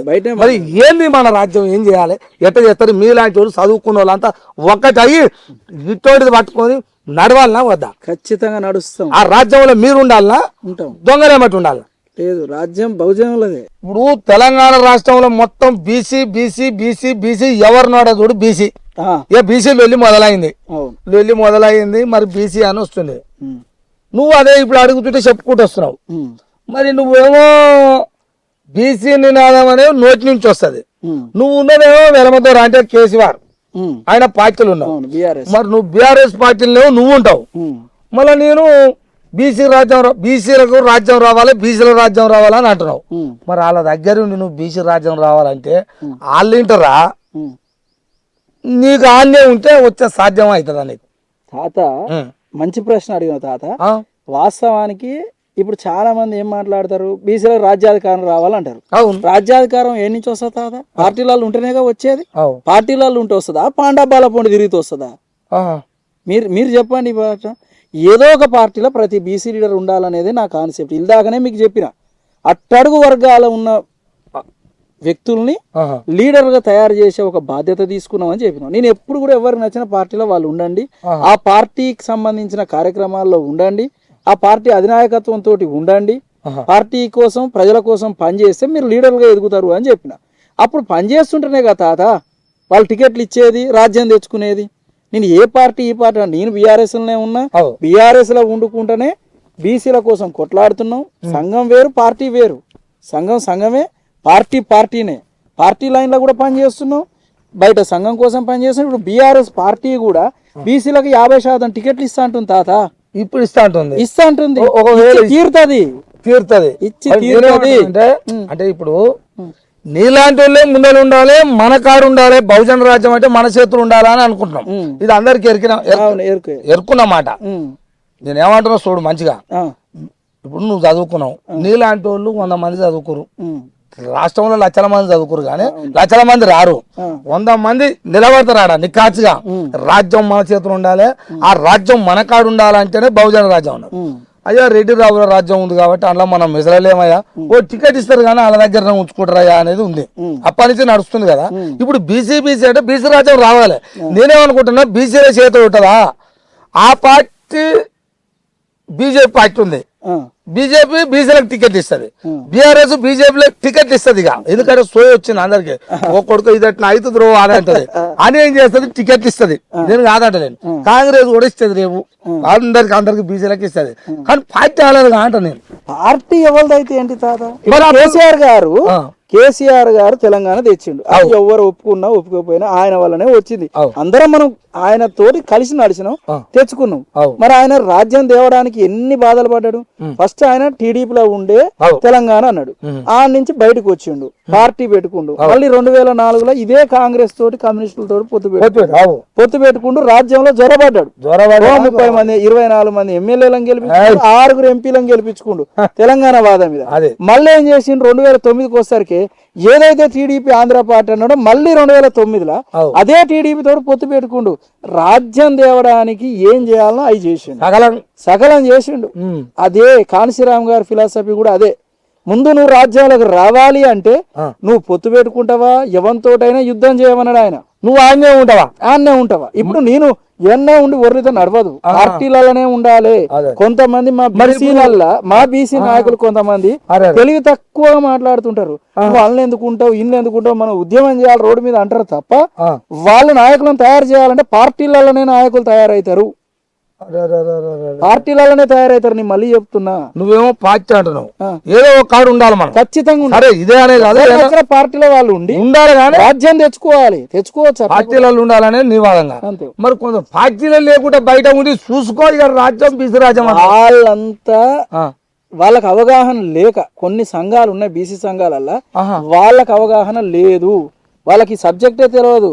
ఇప్పుడు ఎవరైతే ఒర్లుతోడు ఉండో ఒక ఆయన ఉంటాడు, నేను ఢిల్లీ పోయి ఉద్యమం చేస్తా అంటాడు, ఇంకొక ఆయన ఇంకో రాష్ట్ర సభ అంటాడు. వీళ్ళంతా వాళ్ళ ఊర్లో 500 ఓట్లు కూడా రావచ్చు, గ్రామ పంచాయతీ సర్పంచుల వరద కూడా. ఇది కాదు తాత, నిజాయితీగా వాస్తవాలు చెప్పాలి మీ ద్వారా. ఎందుకంటే నువ్వు అయినా కర్ర పట్టుకొని ఉన్న తాతవు, తలవారు తాతవు, నీ కాడ వాస్తవం మాట్లాడకపోతే ఇక ఊకో. మరి అదే అందరి లెక్క మైకు పెట్టే తాతవు మనిషివి కావు. అది కాదయ్యా, నేను ఇప్పుడు ఏమంటున్నా అంటే ఒక వాదం నడుస్తుంది గట్టిగానే, వాస్తవానికి నువ్వేమంటున్నావు, నీదొక వర్షం, నీ తప్పు పడతలే, నేను తప్పు పడుతున్నా ఒప్పు పడుతున్నా. తర్వాత ఇప్పుడు అన్నదానికి ఏమన్నా రేపు పొరపాటు అయ్యింది అనుకో, ముసలోని చూసి చెట్టు కింద కూసబెట్టి నేను ఓ పార్టీలు ఉంటా, నేను ఇట్టనే చేస్తా రాజ్యం అన్నావు, అది పొరపాటు అయిందా మళ్ళీ ఊకోను నేను. పొరపాటు అయ్యి నీకేమైనా అన్యాయం జరుగుతుంది, మళ్ళా ఏముంటానండి ఆయన ఏమన్నా పిల్లగా అని అంట, మళ్ళా అయితే మొదలే పెట్టుకుంటా అప్పటికంట. మళ్ళా ఒకళ్ళు నిజంగా సక్సెస్ అయినవా, మేము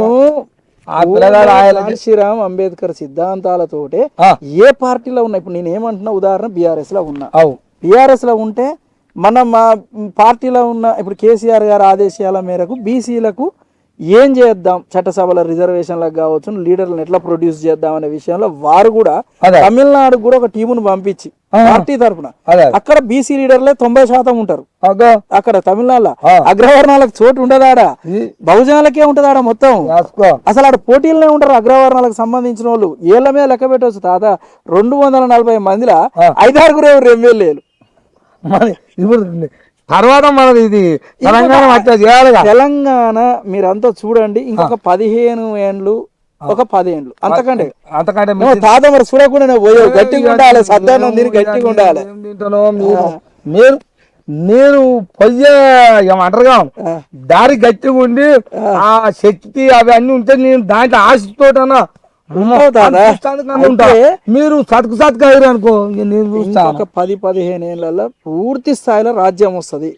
రాజ్యం రావాలంటే ఎవరు నచ్చిన పార్టీలు వాళ్ళు ఉండాలి, నాయకులుగా ఉత్పత్తి కాబడాలి, సమస్యల మీద కొట్లాడాలి, లీడర్లు తయారు కావాలి. కొంతమంది సంఘాల వాళ్ళు ఊకనే గాలికి చెప్పినట్టుగా మేము 50% ఉన్నాము, మీకు 50 టికెట్లు అరే ఏడ పని చేయండి, ఎందుకు ఇస్తారు టికెట్లు? ఎవడైనా ఏ పార్టీ అయినా దేనికి ఇస్తుంది? ఒకవేళ మనమే ఒకటి అందరు ఇంకొకరు కొంతమంది మా బీసీ లీడర్లు మేధావుల లెక్క తిరుగుతోళ్ళు, ఐఏఎస్లు, ఐపీఎస్లు ఉన్నోళ్ళు కూడా ఈ బీసీ జేఏసీలలో మా దాంట్లో వాళ్ళు ఏం చెప్తుంటారు అంటే మనమే రేపు తెల్లారితరకే పార్టీ పెడతాం అంటారు. నిజంగా మనకు నేను ఏమంటున్నా అంటే చూడు, మన కోసమే మరి మేము పెద్ద వాళ్ళము ఆలోచన చేసినాము. మనం రెడ్డి రావుల పార్టీలలో ఎందుకు, మన కోసమే స్వచ్ఛమైన పార్టీ పెట్టినామని అంటారు. పుట్టుకున్న పెట్టొచ్చు, పెట్టకపోతున్నా పెడతారు. అవి కూడా అవుతాయి, అవి నేను వాటిని విమర్శించాలి. ఎందుకంటే వాళ్ళ ఉద్దేశం మంచి తాదా, మంచి ఉద్దేశం వాళ్ళది. వాళ్ళు పెడదాం అనుకునేటోళ్ళు ఆల్రెడీ పెట్టిన వాళ్ళు ఉన్నారు, పోరాటం చేస్తున్నారు కొందరు. విశారదన్ గారు లాంటి మేధావులు డిఎస్పీని పెట్టిరు, వాళ్ళు కూడా సబర్వర్ణాలకు అంటారు. ఆయన లీడర్లని తయారు చేయడానికి ఒక సైద్ధాంతికంగా, ఒక సిద్ధాంత పరంగా వాళ్ళని ఉత్పత్తి చేస్తున్నారు లీడర్ అని. అదొక భాగం. నేనేమన్నా ఇప్పుడు ఆల్రెడీ ఎస్టాబ్లిష్ అయిన పార్టీలలో కూడా బీసీ లీడర్లు ఉన్నారు. ఆయా పార్టీలల్లో వాళ్ళని కూడా నియోజకవర్గ స్థాయిలో కష్టపడితేనే వాళ్ళకి టికెట్లు వస్తాయి.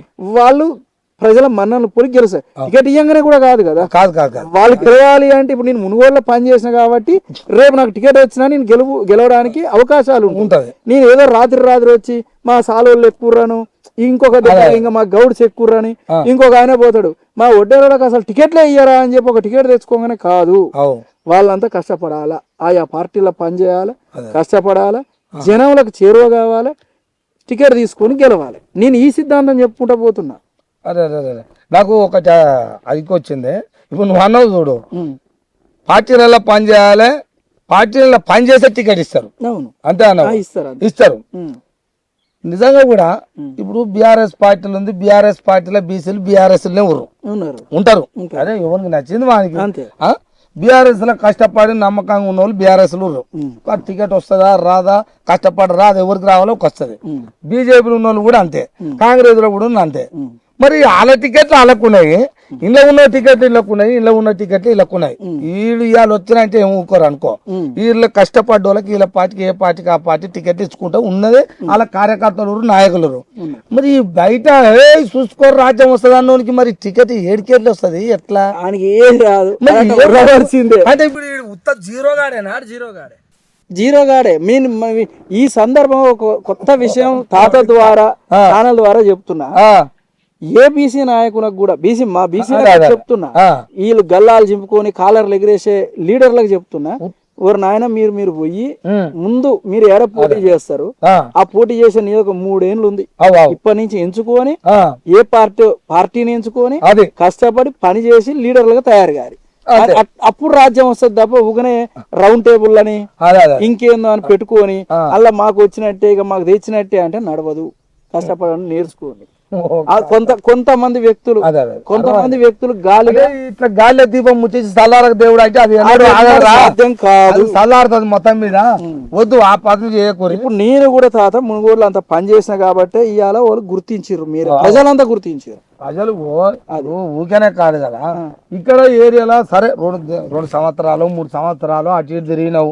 ఈ మునుగోడు నియోజకవర్గంలో నీకు పేనందానం చేయాలంటే గుర్తుపట్టేటోళ్ళు ఉన్నారు, నీకు ఓ క్యాడర్ ఉన్నది, వాళ్ళందరూ ఉన్నారు కాబట్టి కదా నీ పేరు అడిగింది. ఊరికేనే ఎందుకు ఆడతాం? ఇప్పుడు అగ్గి ఉంటేనే ఇంత పొగ వెళ్తుంది, అగ్గి లేదు పొగ ఎందుకు వెళ్తుంది? ఇప్పుడు నువ్వు ఆ మధ్యన ఇక్కడ అంటే ఇక్కడ చేసేటప్పుడు కూడా చిన్న చిన్నవి 1-2 ఏందో చేయకపోతే కేసులు అయినాయి అని కూడా అయినాయి తాత.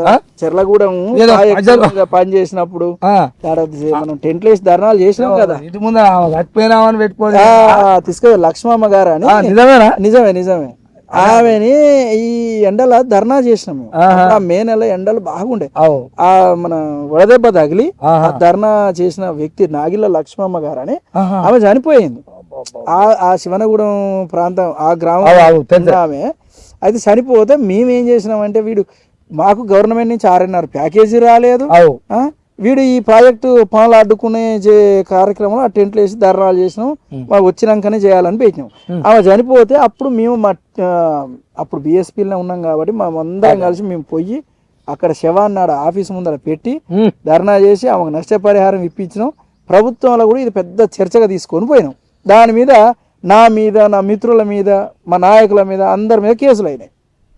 మంచి చేస్తే కేసులు అయితే రాజ్యంలో ఇవి కూడా చిన్నగా తోక దాకించుకున్నావు కేసులు కూడా. తప్పదుగా తాత, తిరిగిన వాళ్ళకు ఏం చేస్తాయి? వెనకటికి మా కాలంలో చాత్రాలు వేసేది, మరి అవి మీకు తెలుసో తెలియదు. బురదమల్లకి దిగట నేను 10 ఏళ్ళు కొడుకున్నా అనేదట ఆయన. నాకంటావే బురద, నేను వదిలే అనుకుంటున్నావే 10 ఏళ్ళు కొడుకున్నాను అనేదట. అంటే 10 ఏళ్ళు కొడుకు అయితే బురద అంటారు. ఇప్పుడు సమాజంలోకి వచ్చినప్పుడు కేసులు అవుతాయి, రాజేశ్వరు కూడా ఉన్నారు. ఈ చర్లగూడెం కానీ అది ఏదో ధర్నాలు అవి చేస్తున్నప్పుడు నువ్వు వాళ్ళ తరపున ప్రజల పట్ల ఉంది అవన్నీ చేస్తున్నప్పుడు కూడా ఎవరో ఒకరు నిన్ను ఫోన్ చేసి జర్ర బెదిరించరు అనేది కూడా తెలిసింది నాకు. మరి ఆ బెదిరించినప్పుడు జర్ర జనం అంతా ఏకమై వాడి ఆడకుండా చెప్పు రాన కాడికి దిగబడ్డారట. అది నిజమే. దాదాపు 2 సంవత్సరాల క్రితం అనుకుంటా నాకంతా. అయితే అప్పుడు మనం మునుగోడు నియోజకవర్గంలో బలంగా తిరుగుతూ ప్రశ్నిస్తూ, ఇప్పుడు మునుగోడులో బ్రిడ్జిలు పోయినా మనమే పోయినాం, తంగడిపల్లి రోడ్డు పోయినాం, కెమికల్ ఫ్యాక్టరీలు అయినా మనమే ఉరికినాం. ఎవ్వనికి ఏదైనా అన్ని అట్టడుగు వర్గాలకు ఒక చిన్న ఆపద అంటే ఉరికినప్పుడు చాలా చాలా చాలా బెదిరింపు కాల్స్, కేసులు పెడతామని ఓడు అంటాడు. నువ్వు రేపు పొద్దుగాల మునుగోడుకి ఎట్లా వస్తావని ఇంకోడు బెదిరింపులు. కొంతమందికి పేర్లు చెప్పొద్దు, రెడ్డి నాయకులు ఇంకా పెద్ద నాయకులు. నువ్వు మునుగోడుకి నీకు సంబంధం ఏందని ఓడు అంటాడు. నువ్వు ఓవనివి, మా ఊర్లో నువ్వు ఓను అని ఓడు అంటాడు. రకరకాలుగా బెదిరించిన మనం మొక్కవోని దీక్షతోటి ప్రజల కోసం పనిచేసినాం. అదే క్రమంలో ఈ చెర్లగూడెం ప్రాజెక్టు కాడ మనం ధర్నాలు చేసి పెద్ద ఉద్యమాన్ని లేపినాం. ఆ ప్రజలందరూ చేసేదానికి మనం మద్దతు ఇచ్చి మనం వాళ్ళకి అండగా ఉన్నప్పుడు అక్కడ ఒక స్థానిక నాయకుడు వాళ్ళు ఫోన్ చేసి మా కూసుకుల ప్రభాకర్ రెడ్డిని, మా రాజగోపాల్ రెడ్డిని అంటవా అనుకుంటా ఒక వ్యక్తి ఫోన్ చేసిండు. ఫోన్ చేసి వాడు ఏం చేసిండంట, పాపం వాడు కూడా బీసీ వర్గమే అనుకుంటా, సరే ఎవడైనా కానీ చేస్తే కూడా నేను దాన్ని ఏం కామన్ గా వచ్చినాయి ఇక నీకు తెలియదా తాత, ఒక పని కట్టుకుని ఉద్యమంలో తిరుగుతాప్పుడు ఎన్నో వస్తాయి. అయితే అప్పుడున్న వ్యక్తులలో ఏం చేసిరంటే కొందరు కూడా ఫోన్ చేసిండు నీకు, నాకే చేసిండు. చేసి ఏం చేసిండే వాడే దాన్ని రికార్డు చేసుకొని ఇక చూసిన కథ వాది వాడే రికార్డు చేసుకొని ఫలానా ధనుంజయం చూసినా నేను ఎట్ట బెదిరించిన మళ్ళీ వాడే లంగ పని చేస్తాడు. నేను అలా కూడా వాడిని ఏమనలే, వాడు మా ఊడే తెలిసి తెలవక మా బిడ్డే, మళ్ళా బహుజన బిడ్డే, కానీ మరి తెలిసో తెలవకనో లంగల సోపత పట్టిండు, వాళ్ళ కింద బానిస బిడ్డ వాడు. సరే మనకే ఫోన్ చేసి కానీ నేను లైట్ తీసుకుంటే వాడు నాకే ఫోన్ చేసి చూసినావా ఫలానా నాయకుడిని ఫలానా ధనుంజయని ఎట్ట బెదిరించినో నేను చూసినావా, ధనుంజయ్ ఖబర్దార్ అక్కడ చూసినా నేను ఎట్ట ఫోన్ చేసినాను. వాడు దాన్ని గ్రూప్లలో రికార్డు చేసి 1 నిమిషం 2 నిమిషాలు రికార్డు చేసి మొత్తం ఇదేదో పెద్ద ఘనకార్యం చేసినట్టు ఇట్లాంటి యూట్యూబ్ ఛానల్లో 10 ఇట్లలో వేసుకుండు వాడు. అన్ని గ్రూపులలో ఫోన్లలో అన్నిట్లలో పెట్టిండు తాత. పెడితే దెబ్బకు 4 గ్రామాల ప్రజలు చెర్లగూడెం, వెంకపల్లి, రామరెడ్డిపల్లి, తండ ఈ అంతా ఒక్క దెబ్బకు వాని ఇంటి మీదకే ముట్టడిపోయారు వేల సంఖ్యల. అసలు నేను నా జీవితంలో నేను రాజకీయాలకు వచ్చినప్పుడు ఆ రోజు అసలు నిజంగా హృదయం ఒక్కసారి రేపు ప్రజల కోసం పనిచేస్తే ప్రజలు మనల్ని ఎంత గుండెలో పెట్టుకుంటారు, దగ్గర వాళ్ళ కోసం నేను ఎండనక వాననక పనిచేసిన కేసుల పాలైనా చేసే వాళ్ళు మాత్రం ఒక్కసారిగా ఆ కృతజ్ఞత, అరే మా కోసం వస్తే ఒక నాయకుడు వస్తే ఆయన మా కోసం పనిచేస్తుంటే నువ్వు ఉల్టా ఆయన్నే బెదిరిస్తావా, బెదిరించి దాన్ని ఏదో ఉద్ధరించినట్టుగా పెట్టుకుంటావా అని చెప్పి 4 గ్రామాల ప్రజలు ఒక్కసారిగా మన ఇంటి మీదకి పోతే దగ్గర 4-5 సిఐలు, ఎస్ఐలు, డిఎస్పి మొత్తం గ్రామాలను ప్రజల్ని కంట్రోల్ చేస్తానికి 100లాది మంది పోలీసులు పట్టారు. నిజంగా నేను వాళ్ళకు రుణపడి ఉన్న ఆ గ్రామాల ప్రజలకు. ఎందుకంటే ఒక నాయకునికి కావాల్సింది ఏంటంటే ప్రజల చైతన్యం గెలిచినాం, ఆ ప్రేమను గెలిచినాం మేము. రాజగోపాల్ రెడ్డి, మన కోమరెడ్డి పైసలలో గెలుస్తారు వాళ్ళు డబ్బున్న దొరలు, ఎందుకంటే దొరలు మేము పేదోళ్ళం, మాకు డబ్బు ఉండదు. ఏదో ఇప్పుడు నీ అసంటోని కాడికి వస్తే నీకోసం పని చేస్తే నువ్వు ఇంత బువ్వ పెడితే తినిపోతాం. మేమేం పైసలు ఇచ్చో తలకు 100-200 ఇచ్చి మీటింగులు పెడతాం కాము, డబ్బుల కోసం చేయం తాత, నిస్వార్థ ప్రజల కోసం చేస్తాం. ఇట్లా గెలవాలి. ఆ ప్రజలు కూడా నాకు ఆ రోజు చూపించిన కృతజ్ఞత మర్చిపోలేంది. ఎన్నడైనా వాళ్ళని గుర్తు పెట్టుకుంటా అదే నిన్ను నడిపిస్తుంది అనుకోవాలి. ఒక మాటలు చెప్పాలంటే ఎన్ని రోజులు నెలల తర్వాత ఈ విషయం బాగా గుర్తు చేసిండు తాత. ఎందుకంటే ఎప్పుడో మర్చిపోయిన విషయాలు నేను తాతకి ఇయే కదా తాతలు గుర్తు పెట్టుకుని ఎవరు ఎడగెలగిస్తున్నారు, ఏ పోతున్న దారిలో ఎవరికేడ ఆటంకం జరిగింది, మంచి ఏడ జరిగింది, ఇవన్నీ చూస్తా. ఉత్తగానే కాదు, మంచి ఉంటే మంచిగా చెప్తా, చెడు ఉంటే ఇది కాదంటూనే ఉంటుంది. ఏమంటే నన్ను ఏం ముసలోడు అని తిట్టరు కూర్చుంటారు ఏమన్నా కానీ. మరి ఇప్పుడు అది పోనీ బీసీ బీసీ బీసీ బీసీ అని మరి ఇప్పుడు అన్ని ఉద్యమాలు నడుస్తున్నాయా? ఇప్పుడు ఆయన మళ్ళీ ఏదో నడుస్తుంది బీసీ చూసుకో, ఒక్కొక్కని మా ఓట్లు మాయే అని రెడ్డని ఆడాడు. ఎవరు పావుసేరు ఆడేసుకొని పోవాలి, అంతసేరు ఆడ తినాలా అంటుండు. నువ్వేమో పార్టీలాలు ఉండాలంటున్నావు, మీ లెక్క మీకుంది. నువ్వు చెప్పిన దాని లెక్క అయితే నేను అంటున్నా తాత పార్టీలలో పని చేస్తున్నాం కాబట్టి కష్టపడుతున్నాం కాబట్టి ఆయన టికెట్ ఇస్తే నాకు ఉంది, ఇక్కడ రెడీగా ఉంది, నీకేముంది అని అంటున్నావు. వాస్తవానికి మరి అంకేం లేదు, జీరో గాడే, అంటే అండ లేదు జెండా లేదు. మరి ఎందుకు రెచ్చగొడుతుంది అన్నట్టు పార్టీ బీసీ బీసీ అంటుండు. ఆయనది ఒక సంఘం ఇప్పుడు ఉంటారు కానీ వాళ్ళ పెద్ద పెద్దోళ్ళు ఆర్ కృష్ణన్న, ఆయనది జాదుల సీనన్న, ఆయనది తర్వాత ఇప్పుడు ఈయన, ఇంకా వీళ్ళందరికీ అంటే వీళ్ళన్న అట్ట పెట్టుకొని ఊర్లు ఆర్ కృష్ణ ఒక ఊళ్ళుండు, ఆ జాదుల సీన ఒక ఊళ్ళుండు, ఇక మీరు ఒక ఊళ్ళు కానీ వీళ్ళు కొండ మీదనే ఉండు. ఓను మల్లయ్య కొండ మీదకి వెళ్ళి కిందికి వేస్తుండు మొత్తం ఇట కంచె వేసినట్టు, అది ఆ మంచం మీద ఉండట అప్పుడు ఇట్లా చల్లేదట అన్నట్టు. ఇప్పుడు ఆయన ఆడ ఉండి చల్తుండు. మరి మీ అందరు జీరో అయ్యా ఆయన వలలా వాడతారా? అదే ఒరిజినల్ వల ఎట్లా ఏంది? నువ్వు చెప్పిన దాన్ని చూస్తేనేమో వాడు జీరో అంటావు, నేను ఎట్లా అంటే అలా వాడాలి. ఇప్పుడు ఏమైందంటే మా బీసీ సంఘాలని ఫస్ట్ పెట్టుకుంది ఆర్ కృష్ణయ్య గారు. మేము ఇప్పుడు ఆయన సంఘంలో ఉన్నాం. ఆయన నుంచి ఆయన దగ్గర పనిచేసినాక సుమారు ఒక 20-25 ఏళ్ళు పనిచేసినాక అందులో నుంచి జాదుల సీనన్న పోయిండు. ఆయనది ఒక సంఘం పెట్టుకుండు. వాళ్ళు ఎప్పుడు కూడా ఇంకొక ఆయన ఇంకో సురేష్ అని ఇంకొక ఆయన ఇంకో సంఘం పెట్టుకుని ఇంకా చాలా మంది అనేక సంఘాలుగా వస్తున్నాయి. మేమైతే మొదటి నుంచి ఆర్ కృష్ణయ్య గారితో ఉన్నాం. నేను 2005 బీసీ విద్యార్థి ఉద్యమంలో విద్యార్థి సంఘం ఉండే కృష్ణ విభాగం, అందులోనే ఉన్నా. ఇవాళ అన్ని విభాగాలకు ఆయనే నన్ను మళ్ళీ బీసీ జేఏసీ కూడా ఆయనే నన్ను నియమించిండు ఉన్న జిల్లాకు. అయితే వీళ్ళు ఎవ్వరు సంఘాలు పెట్టుకున్నా అందరి లక్ష్యం ఒకటే, బీసీలకు రాజ్యాధికారం రావాలి అంతే. ఆ విషయంలో అందరు క్లారిటీగానే ఉన్నారు. జాలసీన్ గారు పెట్టిన మీటింగ్లకైనా ఇంకా మీటింగ్లకైనా ఆర్ కృష్ణయ్య గారిని ముఖ్య అతిథిగా పిలుచుకుంటాం, పెట్టుకుంటాం. అయితే ఇట్లనే ఇదే క్రమంలో తీన్మార్మల్ కూడా ఒక సంఘం పెట్టుకుంటాం. అవును, ఆయనతో సంఘం ఏందన్నట్టు అది. అయ్యో, ఆయనతో బీసీ చైతన్య సంఘం అను బీసీ పొలిటికల్ చేసాను 2 పెట్టుకొని తిరుగుతుండు. మరి ఇవేంటి వీళ్ళు గారా ఎవరు ఇప్పుడు కృష్ణ? ఇప్పుడు మేము ఎవ్వరం ఆయనను పట్టించుకునే పరిస్థితులు లేవు.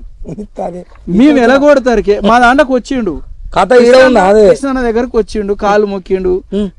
ఆయన నాకు సంఘం లేదో పదవి ఇయ్యాను, నన్ను ముందల పెట్టి చేయమను అడిగిండు. కృష్ణన్న ఈయన దొంగ అని తెలిసే ఆయన ఎన్నడు రాలే, ఆయన ఎన్నడు ఈయనకు అవకాశం ఇయ్యలే. ఆడికి కూడా ఏదో 1-2 ఆయన మీటింగ్లు పెడితే గెస్ట్ గా పిలుచుకుండు కృష్ణయ్య గారు. 1-2 చూసిన ఇక మళ్ళీ రాలే. ఇప్పుడు ఈయన కూడా పెట్టుకున్నప్పుడు చిరంజీవులు గారను ఇంకా వేరే బీసీ మేధావుల ఉన్న వాళ్ళు కూడా 1-2 మీటింగ్లకు ఈయన పిలిస్తే వచ్చిర్రు.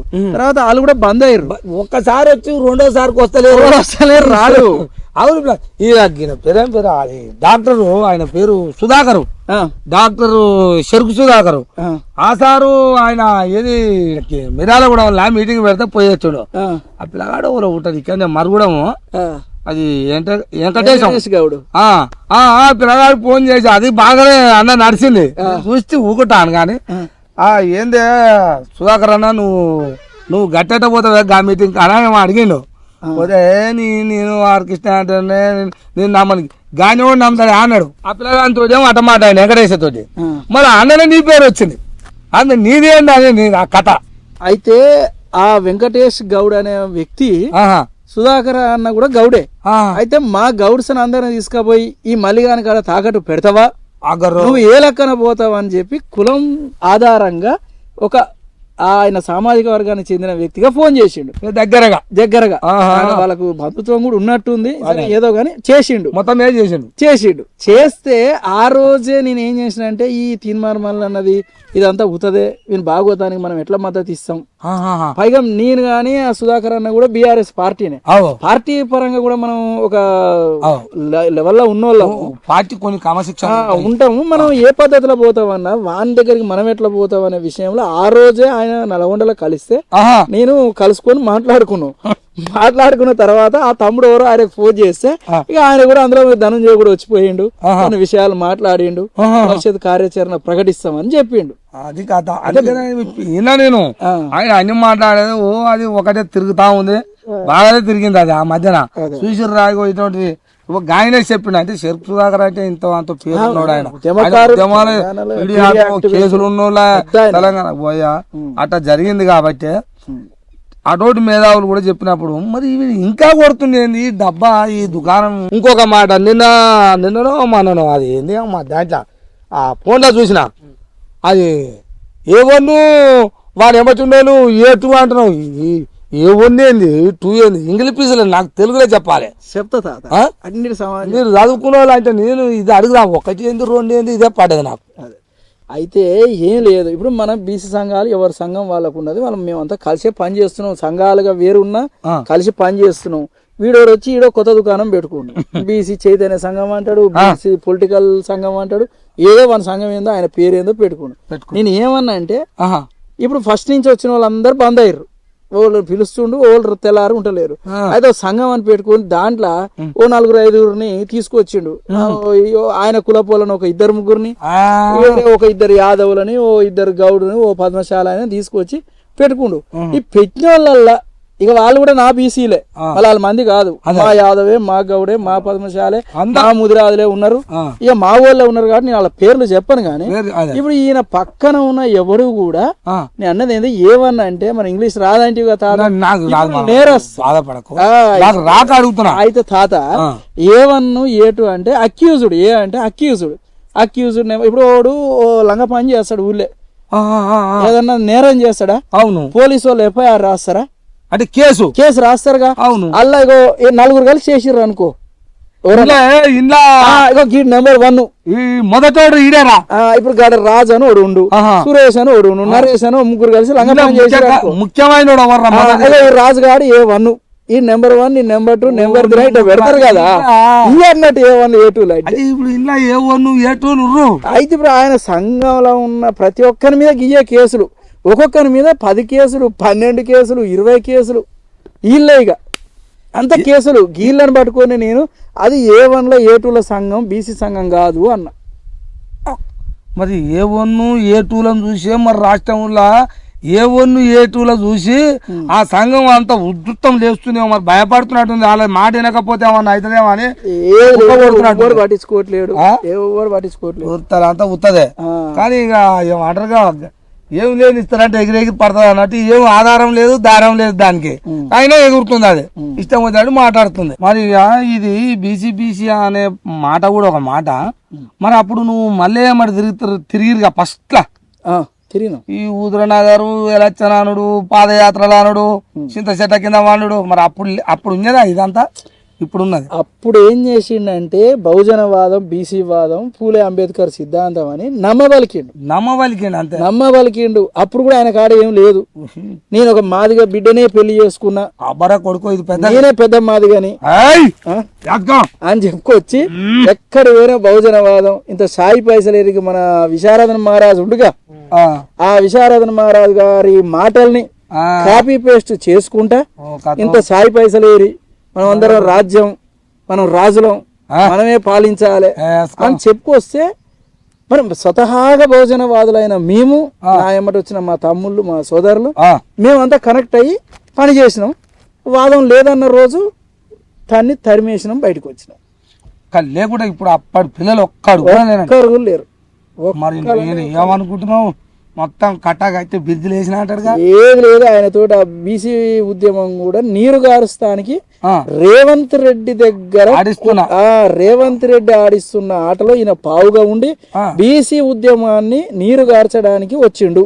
వచ్చి ఎవరన్నా తిట్టిండా? ఇప్పుడు గతంలో ఇన్ని సంఘాలు ఉన్నాయి, ఎవరన్నా కులాలని పేరు పెట్టి తిట్టిరా? ఏనాడన్నా ఉన్నదా? చదవాలన్నాడు, ఇది పెద్ద మాట. అది అట్లా అని ఏం చేస్తారంటే ఈ బీసీలు రెడ్లకు పంచాయతీ పెట్టాలి, అలానే పద్మశాలకు గౌన్లకు పెట్టాలి, యాదవులకు తర్వాత ఇంకా ముదిరాయలకు పెట్టాలి. ఈ పంచాయతీలు పెట్టేదే తప్పితే అలా నిజంగా బీసీ వాదమే లేదు, ఏది లేదు. నీ వాదం ఉన్నోడు లీడర్లను తయారు చేసుకుంటూ, ఇందాక నేను అన్నా కదా, ఊకనే రోడ్డు పొంటి ఒరితే లీడర్లు తయారు కారు. వాళ్ళకి తర్ఫీదు ఇవ్వాలి, శిక్షణ తరగతులను పెట్టాలి, ఎంతోమంది లీడర్లను తయారు చేయాలి, పార్టీలుగా ప్రజల్ని పార్టీలకు మళ్లించాలి, ఎవరు నచ్చిన పార్టీల వాళ్ళని లీడర్లుగా తయారు చేయాలి. తద్వారా రాజ్యంలోకి రావాలి తప్ప ఈ ఊర్లి ఇప్పుడు ఇంత అంటాడు కదా, మీకు ఒవ్వని తెలియని చెప్తున్నా. ఇప్పుడు సమాజంలో కూడా చెప్పినా, ఇప్పుడు వీనికి పిఆర్ఓలో ఎరికేనా రెడ్డే అంటే ఏందన్నట్టు అది అంటే ఇప్పుడు చేతి కింద ఇప్పుడు నీకు కూడా ఉంటాడు కదా తాత, ఇంట్లో ఇప్పుడు నువ్వు ఇల్లు నడుపుతున్నావు, నీ ఇంట్లో పెద్ద కొడుకు చిన్న కొడుకు ఇంటి పెద్దనము బాయి కాడుకో మంచి చెడు ఇంట్లో చూస్తాడు, బియ్యం ఉప్పులు సుప్పుల కాంచి అన్ని తెస్తాడు, కుటుంబాన్ని నడిపిస్తానికి ఒకళ్ళు ఎట్టుంటారు. ఏ రాజకీయ నాయకునికైనా ఆ చేతి కింద ఒకళ్ళు ఉంటారు, పిఆర్ఓ అను, పిఏ అను, మొత్తం ఇన్ఛార్జ్ అను, రకరకాల పదాలతో పిలుస్తుంటారు. ఇప్పుడు ఈయన కాడు ఉన్నది రెడ్డి, మాట్లాడేదేమో బీసీ బహుజనం, పెట్టుకుందేమో రెడ్డిది. ఇవన్నీ చూసుకుంటానికి ఆఫీసు మంచి చెడు చూసుకుంటానికి రెడ్డిని పెట్టి తెలియదా అయ్యా? నీ అటువంటి వాళ్ళు కనిపెడితేనే తెలుస్తుంది మళ్ళీ డ్రామాలు. ఎందుకంటే దగ్గర నుండి పని చేసేస్తున్నాడు నమ్మి ఇన్నరా చూస్తురా. ఇప్పుడు చేతి కింద రెడ్డనే ఉత్తదాగాలన్నాడు, రెత్తకొచ్చిండు, రాష్ట్రం అంతా వెళ్ళిపెట్టిండు. అవును, ఇది ఒక మాట. ఇప్పుడు అది దాన్ని ఏమంటారే, ఇది ఈయన ఉన్నదేమో ఉప్పల్లనట, ఉప్పల్ల. ఆ వరంగల్ పోతానికి ఎలికి దాన్ని ఏమంటారు మీదంగా పోయేదాన్ని హెలికాప్టర్ ఎలిగా ఏమో దాని పేరు పాడుగాను నాకు గాలి మోటారు. అందులో ఎక్కి ఆడి దాకొచ్చిండు. నాకు కాదే, మీ అందరు కావాలనుకున్నాడు, అందరేమో చేస్తాడు, లేకపోతే అందరికంటే ముందలానే నిలబడాలి. మీరు అందరు ముందర ఉండరు, నేను వెనకాల ఉండాలనాలి. నువ్వు అందరికి దాకా పంపించి నువ్వు గాలి మోటార్ ఎక్కి వచ్చి గాలి చేస్తేవి వచ్చి నీ అది ఇష్టం వచ్చినట్టు మాట్లాడుతుంది. సభ మొత్తం ఆడోళ్ళు రెడ్డోళ్ళు మొత్తం ఆ సంఘాల మొత్తం పెట్టి ఏది మైకి ముందర వాణ్ణి ఎట్లా అంటాడా అని మీద కేసులు పెట్టిన పెద్ద ఢిల్లీ అయింది ఇట్లా కరెక్టే అంటావా మరి కరెక్ట్ కాదు ఎవరు మడతాలని తిట్టు అది ఏమైందంటే ఆ తిట్టడం దాన్ని ఎవరు హర్షించాడు ఎవరు ఒప్పుకోరు అందరు బీసీ సంఘాలుగా మేము కూడా ఖండించినాం అందుకే కదా కాంగ్రెస్ పార్టీ కూడా ఆయనని ఎలగొట్టింది అది దాన్ని చేసింది సస్పెండ్ చేసినా కానీ ఎప్పుడు చూడు రాహుల్ గాంధీ అంటాడు కానీ ఒక్కనాడు రేవంత్ రెడ్డి అని లేదేంది అన్నాడు మళ్ళీ వీళ్ళిద్దరు పోయి లోపల మాట్లాడుకో నేను ఇవాళ పోయి బీసీ గురించి బీసీ బిల్ గురించి మాట్లాడొచ్చినా అని సభలు ఎగిరేస్తాడు మరి బీసీల గురించి మాట్లాడినప్పుడు బీసీలను ఇద్దరు నెమ్మది పెట్టుకొని పోయి రావాలి కదా రేవంత్ రెడ్డి కాడికి పోడు ఒక్కడే ఎట పోయి వస్తాడు అంటే మీరు ఒక్కడు లోపల నువ్వు రేవంత్ రెడ్డి ఇద్దరు అంతే రేవంత్ రెడ్డి ఆడిస్తున్న నాటకం ఆట కాదు అంతే ఇప్పటికి కూడా నువ్వు బీసీ అనేది కూడా ఆయన ఆడిస్తున్న ఆట కాంగ్రెస్ పార్టీకి ఎన్ని వెన్నతో పెట్టిన విద్య ఏదన్నా ఉద్యమాన్ని ఇప్పుడు తెలంగాణ ఉద్యమాన్ని రకాలుగా ఎన్ని రకాలుగా ఇబ్బంది పెట్టారు తెలంగాణ ఉద్యమం జరిగేటప్పుడు ఇప్పుడు ఏమంటారు మేమే ఇచ్చినాం అంటారు తెలంగాణ కాంగ్రెస్ వాళ్ళు ఎన్ని ఇబ్బందులు పెట్టారు ఎంతమంది పిల్లలు చచ్చిపోయారు ఎంత మంది మీద కేసులు అయినాయి ఎంతమంది బైండ్ ఓవర్ నేనైతే 20 సార్లు బైండ్ ఓవర్ అయినా తెలంగాణ ఉద్యమంలో ఏదైనా ఈ ప్రోగ్రామ్ పిలుపుని ఇస్తారు కదా రాష్ట్రంలో ఇయ్యగానే మా అందరు పడుకో పోలీస్ స్టేషన్ లో కూర్చోబెట్టేది అనిపోవుడు ఇనిపోవుడు అంత ఆగమాగం కుటుంబం అంతా ఎప్పుడు పోలీస్ స్టేషన్ లో కూర్చోబెట్టేది ఇంకా నడుస్తుందిగా మరి ఇప్పటికి ఇంతకాయన ఇప్పుడు రేవంత్ రెడ్డి అది అన్నాడుగానే మీది ఏంటి 42% రిజర్వేషన్ అన్నాడుగా ఇది మరి మొన్న ఢిల్లీలో పెట్టినట్టుంది ధర్నా పెట్టిండు మరి నువ్వు పోయినా వాడికి పోలే మీకు ఇష్టాన్ని పోయినా పోలే మరి ఆయన మీకోసం చేస్తుంటే మీరు ఓకుంటే మరి నీకు వద్దా ఏంది అది ఇది కూడా మళ్ళీ ఒక మంచి ప్రశ్న అడిగిన మా తాత నువ్వు చెప్పాలి ఏం జరిగిందంటే ఆయన ఇక్కడ అసెంబ్లీలో కామారెడ్డి డిక్లరేషన్ 42% స్థానిక సంస్థల్లో రిజర్వేషన్ ఇస్తా అన్నాడు స్థానిక సంస్థలు లోకల్ బాడీస్ వాటిలలో ఇస్తా అన్నాడు అసెంబ్లీలో బిల్లు పెట్టిండు బిల్లును చట్టంగా తయారు చేసిండు దాన్ని గవర్నర్ కు పంపిండు ఇంకా గమ్మత్ ఏంటంటే ఇంకా గవర్నర్ కాడనే ఆమోదం పొందలే ఆ బిల్లు ఈడ గవర్నర్ కాడ ఆమోదం పొందినాక పార్లమెంట్ పోతుంది ఈడ గవర్నర్ కాడ పెండింగ్ ఉంటది ఈడ పెట్టిండు చేతులు దులుపుకుండి అయిపోయింది ఇంకా మాది అయిపోయింది మేము పెట్టినాం అన్నాడు అఖిల పక్షాన్ని అన్ని పార్టీలను తీసుకుపోతా ఢిల్లీకి అన్నాడు ఇంతవరకు వాళ్ళని ఎవరిని తీసుకుపోలే కాంగ్రెస్ మన బీఆర్ఎస్ బీజేపీ ఎంఐఎం కమ్యూనిస్ట్ అన్ని పార్టీల వాళ్ళని తీసుకపోతా ప్రధానమంత్రిని ఒప్పిద్దామని అన్నాడు అందరు రావాలి అట్లా అని చెప్పిండు ఇక్కడ బిల్లు పెట్టిండు అన్ని పార్టీలు మద్దతు ఇచ్చిన బిల్లుకు 119 మంది ఒప్పుకోరు అందరికి అందరు ఒప్పుకోరు 50 మంది ఒప్పుకున్నా అవుతుంది కానీ సగం మంది ఒప్పుకుంటే అవుతుంది కానీ అందరికి అందరు ఎందుకంటే ఇప్పుడు బీసీ ఉద్యమం అనేది ఉధృతంగా తెలంగాణ అప్పుడు తెలంగాణ ఏ విధంగా వచ్చిందో ఇప్పుడు బీసీ ఉద్యమం కూడా అదే స్థాయిలో వచ్చింది ప్రజలందరి దగ్గరికి పోయింది ఉద్యమం అయితే ఈయన అసెంబ్లీలో బిల్లు పెట్టిండు రేవంత్ రెడ్డి ఇక్కడ బిల్లు ఆమోదించారు అందరూ ఓకే అన్నారు పార్లమెంట్ అందరిని తీసుకుపోతున్నాడు అఖిలపక్షం ఇప్పటిదాకా డేట్ పెట్టలేదు తీసుకుపోలేదు ఈడ గవర్నర్ గారికి బిల్లు పంపిండు ఆ బిల్లు వచ్చింది ఇంకా అమలే కాలేదు అది అక్కడ ఆయన ఇంకా గవర్నర్ ఆమోదించలే ఈ లోపే అక్కడ తీసుకుపోయి అందరినీ ఇది ఏంటంటే నేను కూడా ఈ సందర్భంగా కాంగ్రెస్ పార్టీకి రేవంత్ రెడ్డికి కూడా ఇక్కడ నుంచి ఒక విన్నపం మీరు మా బీసీల పేరుతో రాజకీయాలు చేయకండి రాజకీయాలు వద్దు బీసీలకు నిజంగా కాంగ్రెస్ పార్టీకి చిత్తశుద్ధి ఉండి బీసీలకు ఇస్తాం అని అంటే అంతేగాని దీన్ని వంక పెట్టుకొని దీన్ని ఏదో పొలిటికల్ గా కానే కాకపాయే దీన్ని ఏందో వంక పెట్టుకొని దీని ద్వారా ఏదో దేశవ్యాప్తంగా ఒక ఉద్యమం చేసి మా బీసీ సంఘాల కొంతమందిని రైళ్లు కట్టుకపోయి మీ ఇంటికి వచ్చిందా ఎట్లా రాలే అందరు ఇంటింటికి వచ్చి రైలు కట్టిండట ఆడ స్టార్ హోటల్ వేసి అందరిని వేసి బీసీ ఉద్యమకారులను తీసుకెళ్ళి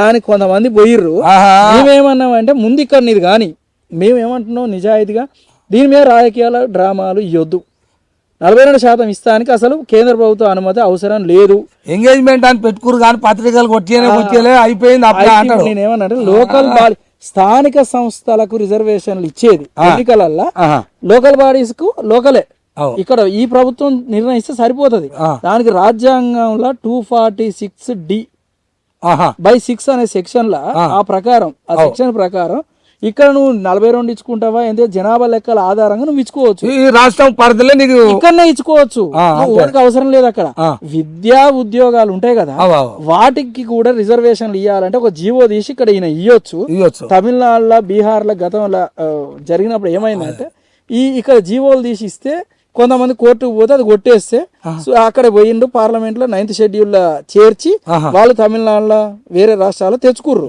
మన దగ్గర ఏంటంటే ఇప్పుడు లోకల్ బాడీస్ అయితే ముందు ఎలక్షన్ పెట్టాలి అనుకుంటే నీ చేతుల పనేనా దీనికేదో దీన్ని రాజకీయంగా వాడుకొని ఈ పార్టీని ఆ పార్టీ తిట్టి ఆ పార్టీని ఈ పార్టీ ఇవన్నీ ఏమొద్దు. మా బీసీలకు బీసీ సంఘాలుగా మేము చెప్పేది ఏంటంటే నువ్వు శుభ్రంగా నీ 42% రిజర్వేషన్ ఇక్కడ అమలు చేయి, గవర్నర్ తోటి చేపించి నువ్వు ఎన్నికలు పెట్టు. విద్యా ఉద్యోగాలకు కూడా జీవోల ఆధారంగానే నువ్వు ఉద్యోగాలు ఎవరైనా కోర్టుకు పోతే కోర్టులో దాన్ని నువ్వు లాయర్ని పెట్టి నీకు చిత్తశుద్ధి ఉంటే దాన్ని గెలిచి తర్వాత వచ్చే సెషన్ లో అన్ని పార్టీలను ఒప్పించి తీసుకుపోయి పార్లమెంట్ లో 9th షెడ్యూల్ లో పెట్టించి రాజ్యాంగ పరంగా మాకు హక్కులు ఇచ్చేసాయి. అంతేగాని దీని మీద రాజకీయ డ్రామాలు చేయకురి. అయ్యా రేవంతం చూసినావుగా ఇల్లు వరుస ఎట్టుందో, ఇదేమో ఓలికి అదే ఇది ఓలికి తెలియదుగా అనుకుంటా అట్టుంది మరి. ఏం లేదు, రాజకీయ పార్టీల వాళ్ళందరికి కూడా మేము విజ్ఞప్తి చేస్తున్నాం. బీసీలు అనేది బీసీ ఉద్యమాన్ని పవిత్రంగా చూడండి. మీ పార్టీల కోసం వీడిని వాడి తిట్టి వాడిని వీడి తిట్టి ఇటు చేసి ఉద్యమాన్ని ఖరాబ్ చేసే కార్యక్రమం చేయకండి. అంతే. మేము కూడా అన్నది అదే, మన సీఎం గారు ఆడ పెట్టినప్పుడు కూడా మేము ప్రెస్ మీట్ పెట్టి మా ఆర్ కృష్ణయ్య గారు కానీ అది అయ్యేది అవుతుంది పార్లమెంట్ లో. ఎందుకంటే ఆయన కూడా రాజ్యసభ ఎంపీగా ఉన్నాడు, బీజేపీ పార్టీ నుంచే ఉన్నాడు. నేను ఒప్పిస్తా, ఇక్కడ నీది ఎవరు అడ్డుకోడు, ఇక్కడ నీ పని నువ్వు నడిపించు, నేను అక్కడ చేస్తా అని చెప్పిండు. నేను చేసేది చేస్తా, నువ్వు చేసేది చెయ్యి, అంతేగాని దీనికి అవసరం లేదు. ఉత్తుగానే చలి లేక ముందుకే మాట పెట్టకు. అంతే అంతే అదే చెప్పిండు. ఇది జోర ఎండాకాలం, ఇది సలా నీళ్ళు దాగి సప్పుగాట వండుకోరి, ఈడ చేసే పని ఈడ చేయి, ఆడ చేసే పని ఏందో నేను చూసుకుంటా. దానికి ఓ లెక్క ఉంటదిగా. అంతే. అయ్యో ఒక రోజు నాంతారు, 2 రోజులు నాంతారు, 4 రోజులు నాంతే ఊకుంటోలేనా ఇల్లు? ఊకుంటానికేనా బీసీని ఎత్తుకున్నది? ఊకేనే ముచ్చటే లేదు. ఎవరు సంఘాల ఎత్తేసినా అది ఇప్పుడు ఆగదు తాత, ప్రజలకు పోయింది, అది బాగా మొత్తం పోయింది కదా. దీన్ని ఎవ్వడు ఆపినా ఆగేది కాదు. నువ్వు కాకపోతే తాత వస్తా అంతే ఉంటది. ఇప్పుడు ఎవ్వరు చెప్పినా అది వినరు ప్రజలు. నాడోడి ముసలోడు లేవలేనోడు కూడా ఏ జరగాలని చూచే అట్టే ఉంటది. చూస్తురుగా ప్రజలారా, నా మనవాళ్ళు అందరూ చూస్తురుగా. మరి ఎట్టెట చెప్పుకొచ్చుండో, అడిగిన ప్రతి ఒక్క మాటకి ఏమేమి చేసినా ఎట్ట చేసినా ఇక మీ తాత సంగతి మీకు ఎరికేనా, అడిగిన దానికల్లా సమాధానం చెప్పుకుంటూ వచ్చిండు. ఇక లాస్ట్ ఒక ముచ్చట ఉంది, మరి అది అడుగుతా, మరి దాని మీద ఎట్టెట్టుంటాడో అది కూడా మీరు కూడా జర ఆయన కట్ట కాని పెట్టుకొని తెలిసేలే. కానీ మళ్ళీ నేను చెప్తున్నా, మరి లాస్ట్ ఒక ముచ్చట అడిగితే అది ఎనూరు బాగానే. ఇప్పుడు రాంగ పోంగా ఇంత ఉద్యమం చేసుకుంటున్నావు, ఆటలు పోట్లు ఎదుర్కొంటా ప్రతి మాటకు చెప్పుకుంటూ వచ్చినావు, తాతకు మంచిగానే చెప్పినావు. మరి ఇప్పుడు రాంగ పోంగా లాస్ట్కి ఏం చేద్దాం అనుకుంటున్నావు? ఈ బీసీలని ఎట్లా చేసుకొని ఎట్లా నిలబడదాం అనుకుంటున్నావు? రేపు భవిష్యత్తు కార్యాచరణ ఉంటదిగా మీకు, ఏ రకంగా పోదాం అనుకుంటున్నారు? ప్రభుత్వం ఏమో అట్ట నడుస్తుంది, మరి 42% అది అంటుంది, దానికి సిద్ధంగా ఉండాలిగా మరి. మరి అది ఎట్ట ఉంటున్నావు, ఏం సంగతి? అయితే మేము మా బీసీ సంక్షేమ సంఘం ద్వారా ఆర్ కృష్ణయ్య గారి నాయకత్వంలో పనిచేస్తూ ఈ జిల్లా వ్యాప్తంగా నేను బాధ్యతలు తీసుకున్నా. జిల్లా వ్యాప్తంగా మేము పోరాటాలు చేస్తున్నాం. ఎక్కడ ఏ బీసీ నాయకునికి చిన్న రవ్వంత ఆపదైనా పోయి ఆయన తరపున బలమైన వాయిస్ వినిపించబోతున్నాం. ఇప్పటికే వినిపిస్తున్నాం. ఉద్యోగులకు కష్టం వచ్చినా, బీసీ ఎస్సీ ఎవరికి ఏ ఇబ్బంది వచ్చినా, ఎవరికి ఏ ఆపద వచ్చినా బీసీ జేఏసీ తరపున నేను అక్కడ ఉంటా, నేను ప్రశ్నిస్తా, వాళ్ళకు అండగా నిలబడతాం. అన్ని రకాలుగా ఏ పార్టీలైనా బీసీ లీడర్లు వాళ్ళకు అవకాశాల కోసం కూడా నేను పోరాటం చేస్తా. కాంగ్రెస్ లో బీసీలకు కష్టం వచ్చినా నేను ఉరుకుతా, బీజేపీలో ఏమైనా ఇబ్బంది వచ్చినా పోతాం, బీఆర్ఎస్ లో వచ్చినా పోతాం, ఇంకా ఆఖరికి ఎంఐఎం లో ఉన్న బీసీలకు ఏమైనా ఆపద వచ్చినా ఉరుకుతాం. ఎవరికి ఏది కావాలంటే అది చేస్తాం. వాళ్ళకి రేపు టికెట్ల విషయంలో కూడా అవకతవకలు జరిగినా ముందుండి కొట్లాడి వాళ్ళకి ఇప్పించి బీసీ లీడర్లను తయారు చేసే కార్యక్రమం తీసుకుంటాం. అదే ప్రకారంగా ఈ 42% రిజర్వేషన్ల కాంగ్రెస్ ప్రభుత్వం ఒక్క అడుగు వెనకకేసిన కాంగ్రెస్ ప్రభుత్వాన్ని చీల్చి చెండాడైనా వాళ్ళతోటే ఒప్పించి మా బీసీ లీడర్లను తయారు చేసుకుంటాం. త్వరలో నల్గొండ జిల్లాలో ఉమ్మడి జిల్లా వ్యాప్తంగా ఉన్న బీసీలందరినీ సబ్బండ వర్గాల నాయకులను పిలిచి ఎన్జీ కాలేజ్ లో రేపు మే నెల 1,00,000 మందితో బీసీ సభ నిర్వహిస్తున్నాం.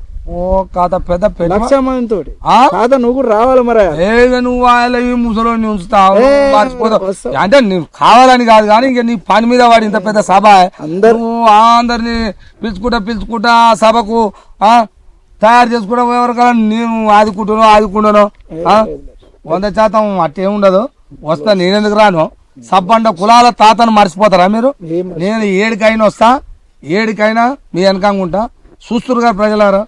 మరి త్వరలో నల్లగొండ పట్టణంలో 1,00,000 మందితోటి మంచి బీసీలని ఏ పార్టీ నుండి వస్తుంది అందరిని పిలిచి ఒక జేఏసీ అది బీసీ మీటింగ్ పెడతారట. మన రాజ్యం కోసం అంటున్నా ఆయన, విన్నారా? మన బీసీ రాజ్యం కోసం ఏమైనా చేద్దాం, త్వరలో మీటింగ్ పెడతా అంటున్నా. ఆ మీటింగ్ కు మీరు కూడా పోండి. నేను కూడా మరి చెప్తా అంటుండగా, మీరు అందరూ వస్తే నేను కూడా వస్తానే ఉంటా. ఎన్ని పనులు ఉన్నా బంద్ చేసుకొని మీ సభకు నేను వస్తున్నా. ఓకేనా? చూస్తూనే ఉండండి మీ తల్వార్ తాత టీవీ.